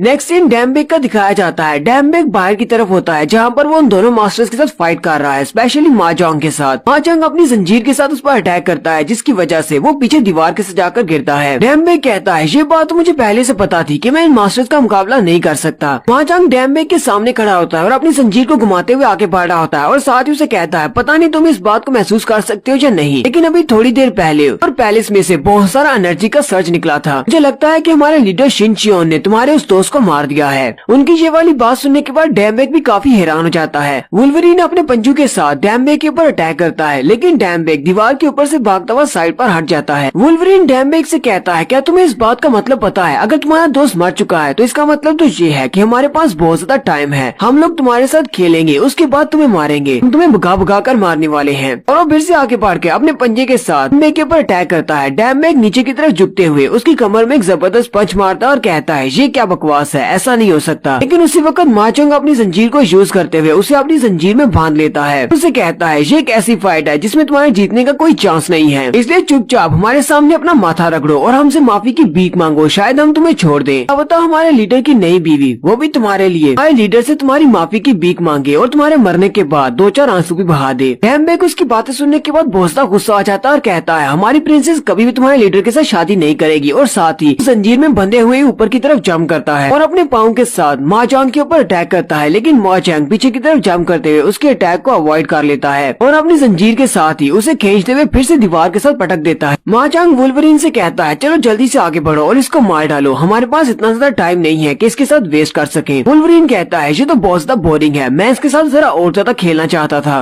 वैसे मैं इसको मारना नहीं चाहता, मुझे लगता है कि इसके बाजू और टांगे काट देते हैं और इसको इस तरह लंगड़ा लूला कर देते हैं ताकि जो बाकी सब के लिए एक मिसाल बन जाए, कोई भी हमारे मैग्यू के लीडर के खिलाफ नहीं जा सकता। वुल्वरीन आगे बढ़ता है और डैमबेक के सामने खड़े होकर उसे कहता है चलो अब जल्दी से बताओ तुम पहले कौन सी चीज कटवाना चाहते हो, पहले अपने बाजू कटवाओगे या फिर अपनी टांगे। उसकी नजर उसकी टांग पर पड़ती है तो वुल्वरीन उसे कहता है कि तुम पहले अपनी टांगे कटवाना चाहते हो क्योंकि तुम्हारी टांगे बिल्कुल सामने है, तो पहले इनको ही काट देते हैं। वो उसकी टांग के ऊपर पाँव रखते हुए कहता है अपनी टांगों को हिलाने या फिर खींचने की कोशिश मत करना कि अगर एक बार में तुम्हारी टांग नहीं कटेगी तो तुम्हें इससे बहुत ज्यादा दर्द होने वाला है। डैमबेक भी बेचारा काफी ज्यादा घबरा जाता है। वुल्वरीन जैसे ही अपने पंजे को यूज करते हुए उसकी टांग को काटने लगता है, उसी वक्त उसके चेहरे पर एक जबरदस्त पंच पड़ता है और मोशन के उसी एक पंच के साथ वो दूर जाकर गिरता है। डैमबेक भी मोशन को वहाँ पर देखकर काफी ज्यादा खुश हो जाता है। माचांग उसे वहाँ पर देखकर काफी हैरान होता है और कहता है कहीं ऐसा तो नहीं कि वहाँ पैलेस के अंदर जो इनॉर्मस की निकली थी वो सारी की सारी की पावर इस लड़के की थी। माचांग ने अपनी जंजीर के साथ डैमबेक को बांधा होता है। मोशन उसकी जंजीर को अपने हाथ में पकड़ता है और मुट्ठी को बंद करते हुए उस जंजीर को तोड़ देता है। ये देखकर माचांग और भी ज्यादा घबरा जाता है क्योंकि उसकी जंजीर मोशन ने अपने हाथ से ही तोड़ दी है।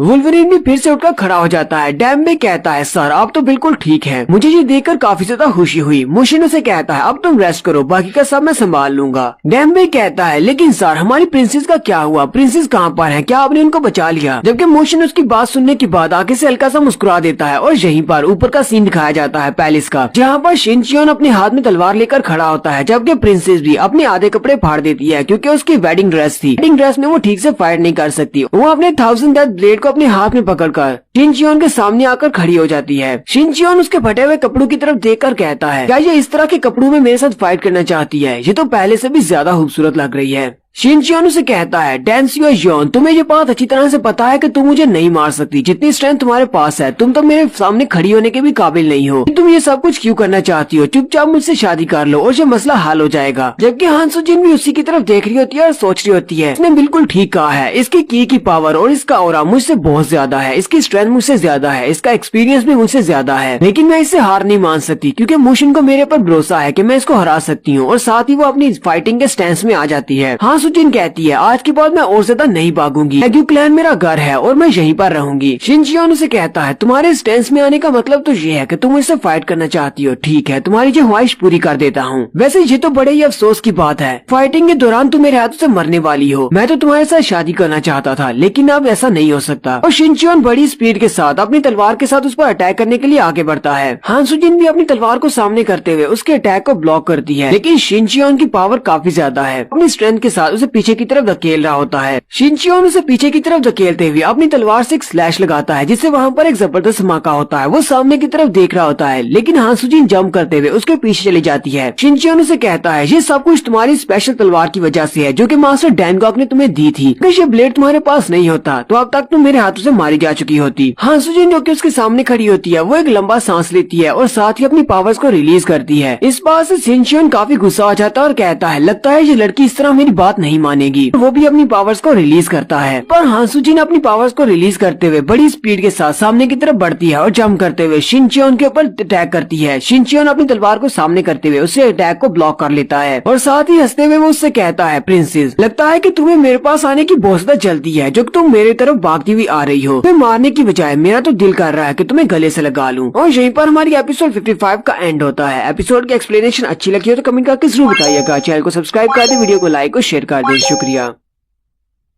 हेलो गाइस, कैसे हैं आप सब लोग। Peak of the master world के एपिसोड 56 के साथ हाजिर हूँ। तो लास्ट एपिसोड के एंड पे हमने देखा था हान सुजिन और शिनचियोन के दरमियान में फाइट हो रही है। हान सुजिन अपनी पावर्स को रिलीज करते हुए जंप करते हुए शिनचियोन के ऊपर अटैक करती है। शिनचियोन उसे कहता है, जितनी स्पीड के साथ तुम मेरी तरफ आगे बढ़ रही हो, मेरा दिल नहीं कर रहा कि तुम्हें मारूं, मेरा दिल करता है कि तुम्हें गले से लगा लूं। हान सुजिन भी उसके ऊपर बार बार अटैक कर रही होती है और उसे कहती है, चलो देखते हैं कितनी देर तक तुम इसी तरह के मजाक करते रहोगे। अभी अपनी तलवार में अपनी पावर्स को इम्ब्यूट करके थोड़ा सा जोर लगाती है और सामने की तरफ एक स्लैश लगाती है, जिसकी वजह से शिनचियोन के कंधे पर एक छोटा सा कट लग जाता है। शिनचियोन जल्दी से पीछे हट जाता है। वो अपने बाजू की तरफ देखता है और काफी ज्यादा गुस्सा हो जाता है और उसे कहता है, तुम्हारी हिम्मत कैसे हुई मेरे पर अटैक करने की। जबकि बाकी के एल्डर्स भी हंस रहे होते हैं और कहते हैं, लगता है कि मैग्यू की नई लीडर काफी ज्यादा इम्प्रेसिव है। उनमें से एक एल्डर कहते हैं, मुझे तो लगा था कि ये सिर्फ वन साइडेड बैटल होने वाली है, क्योंकि हान सुजिन यानी कि मैग्यू की प्रिंसेस शिनचियोन का मुकाबला नहीं कर पाएगी। लेकिन ये लड़की तो अपने आप को शिनचियोन के सामने बड़े ही अच्छे से संभाल रही है। वो एल्डर उसकी तरफ भी देख रहे होते हैं और कहते हैं, जब इसने हमारे मैग्यू क्लैन को छोड़ा था तब ये इतनी ज्यादा स्ट्रॉन्ग नहीं थी, पता नहीं ये कहाँ पर थी और किसके साथ ट्रेनिंग कर रही थी जो ये इतनी ज्यादा स्ट्रॉन्ग होकर वापस आई है। शिनचियोन अब काफी ज्यादा गुस्से में है और गुस्से के साथ ही अपनी तलवार को घुमाते हुए एक स्ट्राइक लगाता और कहता है, तुम्हारी हिम्मत कैसे हुई मेरे ऊपर कट लगाने की। वो दूर से खड़े होकर सामने की तरफ एक स्ट्राइक लगाता है, जबकि हान सुजिन भी अपनी तलवार को सामने की तरफ करते हुए red moon devil sword arts को एक्टिवेट करती है और अपने उल्टे हाथ के साथ अपने ब्लेड को पकड़ते हुए सामने की तरफ स्लैश लगाती है और उसकी पावर स्ट्राइक को सेंटर से काट देती है। और साथ ही अपने एक स्पेशल मूव जिसका नाम फ्लाइंग काइट होता है उसकी मदद से सामने की तरफ स्ट्राइक लगाती है और उसकी तलवार से एनर्जी की पावर निकलते हुए सीधी उसकी तरफ जाती है, शिनचियोन की तरफ। शिनचियोन उसे कहता है, क्या तुम्हें लगता है कि तुम्हारी ये छोटी मोटी ट्रिक्स मेरे सामने टिक पाएंगी। और वो अपनी तलवार से उसकी उस फ्लाइंग काइट को सेंटर से दो हिस्सों में काट देता है। हान सुजिन भागते हुए सामने की तरफ आगे बढ़ी होती है, जबकि शिनचियोन काफी गुस्से में है और वो अपनी पावर्स को रिलीज करते हुए कहता है, क्या तुम्हें वाकई में लगता है तुम अपनी इन छोटी मोटी ट्रिक्स के साथ मुझे फिर से कट लगा सकती हो। शिनचियोन अपनी तलवार को ऊपर की तरफ उठाता है और अशूरा स्वर्ड आर्ट्स को एक्टिवेट करता है और उसकी तलवार से की पावर निकल रही होती है, जो कि उसकी तलवार के साइज को बहुत ज्यादा बड़ा कर देती है। शिनचियोन अपनी तलवार को नीचे की तरफ एक स्ट्राइक लगाता है और उसे कहता है, शुरुआत से ही तुम्हारे जीतने का कोई चांस नहीं था। हान सुजिन उसकी स्ट्राइक के नीचे खड़ी होती है और वहीं पर खड़े खड़े वो अपनी एक बैकग्राउंड सीन दिखाती है, जहाँ पर वो मोशन के साथ तलवारबाजी की ट्रेनिंग कर रही होती है। तलवारबाजी की ट्रेनिंग करने के दौरान थक जाती है और मोशन से कहती है, मेरे पास जितनी भी की पावर थी वो सारी की सारी मैंने अपनी तलवार के साथ इम्ब्यूट कर दी, लेकिन फिर भी तुम्हें देखकर लगता तो नहीं है कि मेरे इतने सारे अटैक्स के बावजूद तुम थोड़े से भी थके हो। लगता है कि मेरी की पावर बहुत ज्यादा कम है, मैं तो सिर्फ इन्हीं अटैक्स की वजह से बहुत ज्यादा थक गई हूँ। आए तुम कितने ज्यादा स्ट्रॉन्ग हो। मोशन उसकी बात सुनने के बाद उसे कहता है, इस पूरे के पूरे चाइना में सिर्फ 3 ही लोग ऐसे हैं जिनके बारे में मैं कॉन्फिडेंट नहीं हूँ कि मैं उनको हरा सकता हूँ, क्योंकि वो लोग काफी ज्यादा स्ट्रॉन्ग हैं। हान सुजिन उसे कहती है, ठीक है मैं तुम्हारी बात को मान लेती हूँ, क्योंकि मुझे पता है कि तुम कभी भी मेरे साथ मजाक नहीं करते। वाकई में इस तरह के 3 लोग हैं जो तुमसे भी ज्यादा स्ट्रॉन्ग हैं। हान सुजिन उसे कहती है, पता नहीं मैं कब इतनी स्ट्रॉन्ग बनूंगी कि मुझे तुम्हारे पर रिलाई न करना पड़े, मैं अपने आप अपने मसलों को सुलझा सकूं। मोशन उसे कहता है, तुम्हें अभी तक पता नहीं है लेकिन तुम बहुत ज्यादा स्ट्रॉन्ग हो। तुम्हारी बॉडी के अंदर जितना भी दर्द है और जितना भी गुस्सा है उस सभी को बाहर लाओ और उसे अपनी ताकत बनाओ। तुम्हारा गुस्सा और तुम्हारी वो सारी नाराजगी वो तुम्हें अंदर से खा रही है, वो तुम्हें कंट्रोल कर रही है। अगर तुम उस सब को कंट्रोल करोगी तुम्हारी पावर बहुत ज्यादा बढ़ जाएगी। दिन फिर से प्रेजेंट में आ जाता है। हान सुजिन उस स्ट्राइक के नीचे खड़ी होती है, जबकि वो स्ट्राइक बिल्कुल उसके सर के ऊपर पहुंच जाती है और जैसे ही वो उसके साथ टकराने लगती है, हान सुजिन अपनी तलवार को ऊपर की तरफ उठाते हुए उसको ब्लॉक कर लेती है, लेकिन उसकी पावर बहुत ज्यादा होती है। हान सुजिन अपने घुटनों के बल नीचे गिर जाती है, लेकिन अभी भी उसने उस स्ट्राइक को होल्ड करके रखा होता है।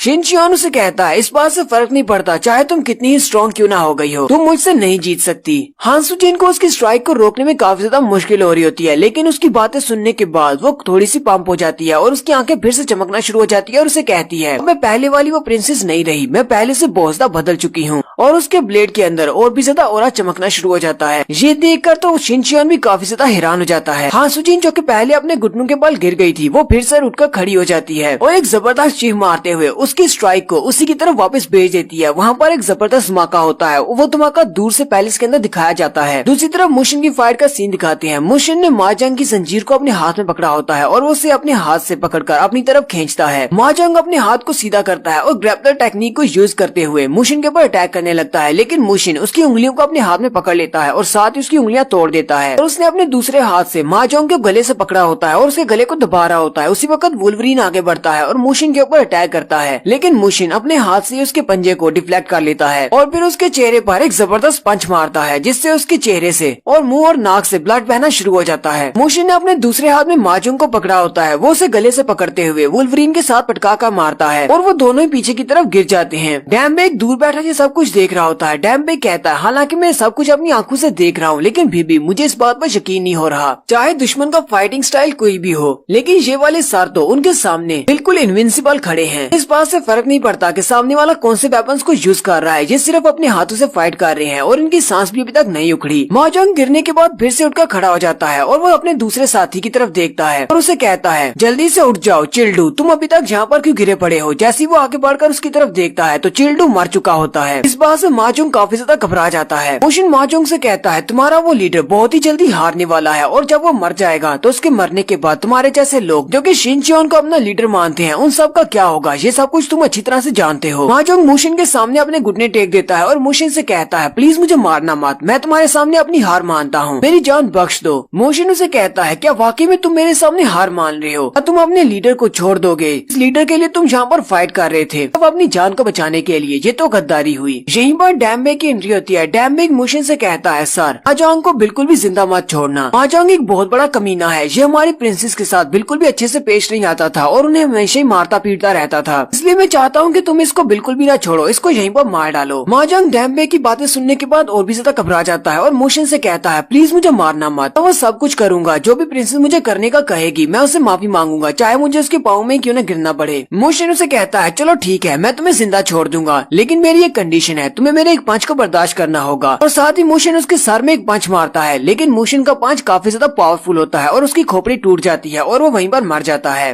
नेक्स्ट सीन फिर से पैलेस के अंदर का दिखाया जाता है। हांसू जिन ने शिनचियोन की स्ट्राइक को उसी पर वापस भेजा था जहाँ पर एक जबरदस्त धमाका हुआ था। यहीं पर धुआं हटने के बाद शिनचियोन को दिखाते हैं जो कि काफी ज्यादा जख्मी हो चुका है और गुस्से के साथ सामने की तरफ देखते हुए कहता है आखिर इस लड़की का मसला क्या है, लगता है कि इस लड़की ने डेविल स्वर्ड आर्ट को मास्टर कर लिया है, लेकिन ऐसा कैसे हो सकता है, ये वाली स्वर्ड टेक्निक ये ऐसे ही इसने कैसे सीख ली। वो सामने की तरफ देख रहा होता है तो हांसू जिन जो कि सामने बैठी होती है वो उठकर खड़ी हो जाती है और इस बार हांसू जिन के ब्लेड के ऊपर कोई भी ओरा नहीं होता। शिनचियोन कहता है लगता है कि मैंने कुछ गलत देखा है, मुझे कुछ भ्रम हुआ होगा, उसकी तलवार के ऊपर तो कोई भी ओरा नहीं है, मुझे नहीं लगता कि वो डेविल स्वर्ड आर्ट को मास्टर कर सकती है, मुझे इस लड़की की वजह से घबराने की जरूरत नहीं है। पता नहीं इसने कैसे मैनेज किया, लेकिन इसने मेरे पहले अटैक को डॉज कर लिया, लेकिन अगले अटैक को नहीं कर पाएगी। शिनचियोन फिर से अपनी पावर्स को रिलीज करते हुए आगे बढ़ता और कहता है मैंने तो ऐसा सोचा भी नहीं था कि तुम मुझे इतनी ज्यादा हार्ड फाइट दे सकती हो। तो साथ ही शिनचियोन हंसते हुए कहता है तुम सभी लोग एक जैसे हो, तुम्हारी माँ भी बिल्कुल तुम्हारे जैसी थी, उसने भी मुझे बहुत ज्यादा हार्ड टाइम दिया था, अगर वो चुपचाप उस बात के लिए राजी हो जाती जो मैंने उसको करने का कहा था तो उसे मरना नहीं पड़ता, लेकिन बिल्कुल तुम्हारी तरह उसने भी फाइट बैक किया और जब तक कि मैंने उसको मार नहीं दिया तब तक वो मेरे साथ फाइट करती रही। ये बात सुनते ही हांसू जिन बहुत ज्यादा गुस्सा हो जाती है। यहीं पर वो अपना एक बैकग्राउंड सीन दिखाती है जहाँ पर वो छोटी सी बच्ची थी और उसकी माँ उसके सामने फांसी पर लटकी होती है और उसके सामने खड़ी वहीं पर रो रही होती है, जबकि वहाँ पर दो लोग हंस हंस कर आपस में बातें कर रहे होते हैं। और यहीं पर हांसू जिन अपनी मेमोरीज पर थोड़ा जोर डालती है तो उसे पता चलता है कि वहाँ पर जो एक बंदा हंस रहा था वो शिनचियोन था। फिर स्टोरी प्रेजेंट में आ जाती है। शिनचियोन हंसते हुए उससे कहता है चलो जल्दी से बताओ क्या तुम्हें तुम्हारी माँ की तरह ही वहाँ पर बेचूं, जैसे कि मैंने उसे मारने के बाद फांसी पर लटका दिया था और उसे एक एक्सीडेंट बताया था। हांसू जिन बहुत ज्यादा गुस्सा हो जाती है और गुस्से में अपना आपा खो देती है, जिसकी वजह से वो एक बेजर्क बीस्ट की तरह आगे बढ़कर अटैक करती है। वो शिनचियोन के ऊपर बार बार अटैक करती है और साथ साथ कह रही होती है मर जाओ, बार बार उसे कहती है मर जाओ और साथ साथ उसके ऊपर अटैक भी कर रही होती है। लेकिन शिनचियोन के लिए उसके अटैक्स को ब्लॉक करना बहुत ज्यादा आसान हो जाता है क्योंकि हांसू जिन बिल्कुल भी इस बारे में नहीं सोच रही कि वो किस तरह अटैक कर रही है या फिर किस एंगल से अटैक कर रही है, क्योंकि वो तो पागल हो चुकी है गुस्से में। हांसू जिन जंप करते हुए जैसे उस पर अटैक करती है, शिनचियोन नीचे से उसके पेट में एक जबरदस्त किक मारता है और उसे पीछे की तरफ फेंक देता है। साथ ही वो जंप करते हुए फिर से उस पर अटैक करने के लिए आगे बढ़ता है। हांसू जिन अपनी तलवार को सामने करते हुए उसके अटैक को ब्लॉक करती है। शिनचियोन हंसते हुए उससे कहता है पहले तुम एक चालाक लोमड़ी की तरह मेरे साथ फाइट कर रही थी, इसी वजह से मुझे काफी ज्यादा लॉसेस हुए, लेकिन अब जबकि तुम एक बेजाक बीस्ट की तरह मेरे पर अटैक कर रही हो, तुम्हें हैंडल करना बहुत ज्यादा आसान है। शिनचियोन अपनी तलवार को नीचे की तरफ दबाता जा रहा होता है जो कि उसके सर के बहुत ज्यादा करीब पहुंच जाती है। उसी वक्त हांसू जिन को मोशिन की आवाज आती है। मोशिन उसे कहता है मैं अपने आप से आजाद होना होगा, अपने गुस्से अपनी नफरत को अपनी ताकत बनाओ, अपने गुस्से और अपनी नफरत को तुम्हारी बॉडी को कंट्रोल न करने दो।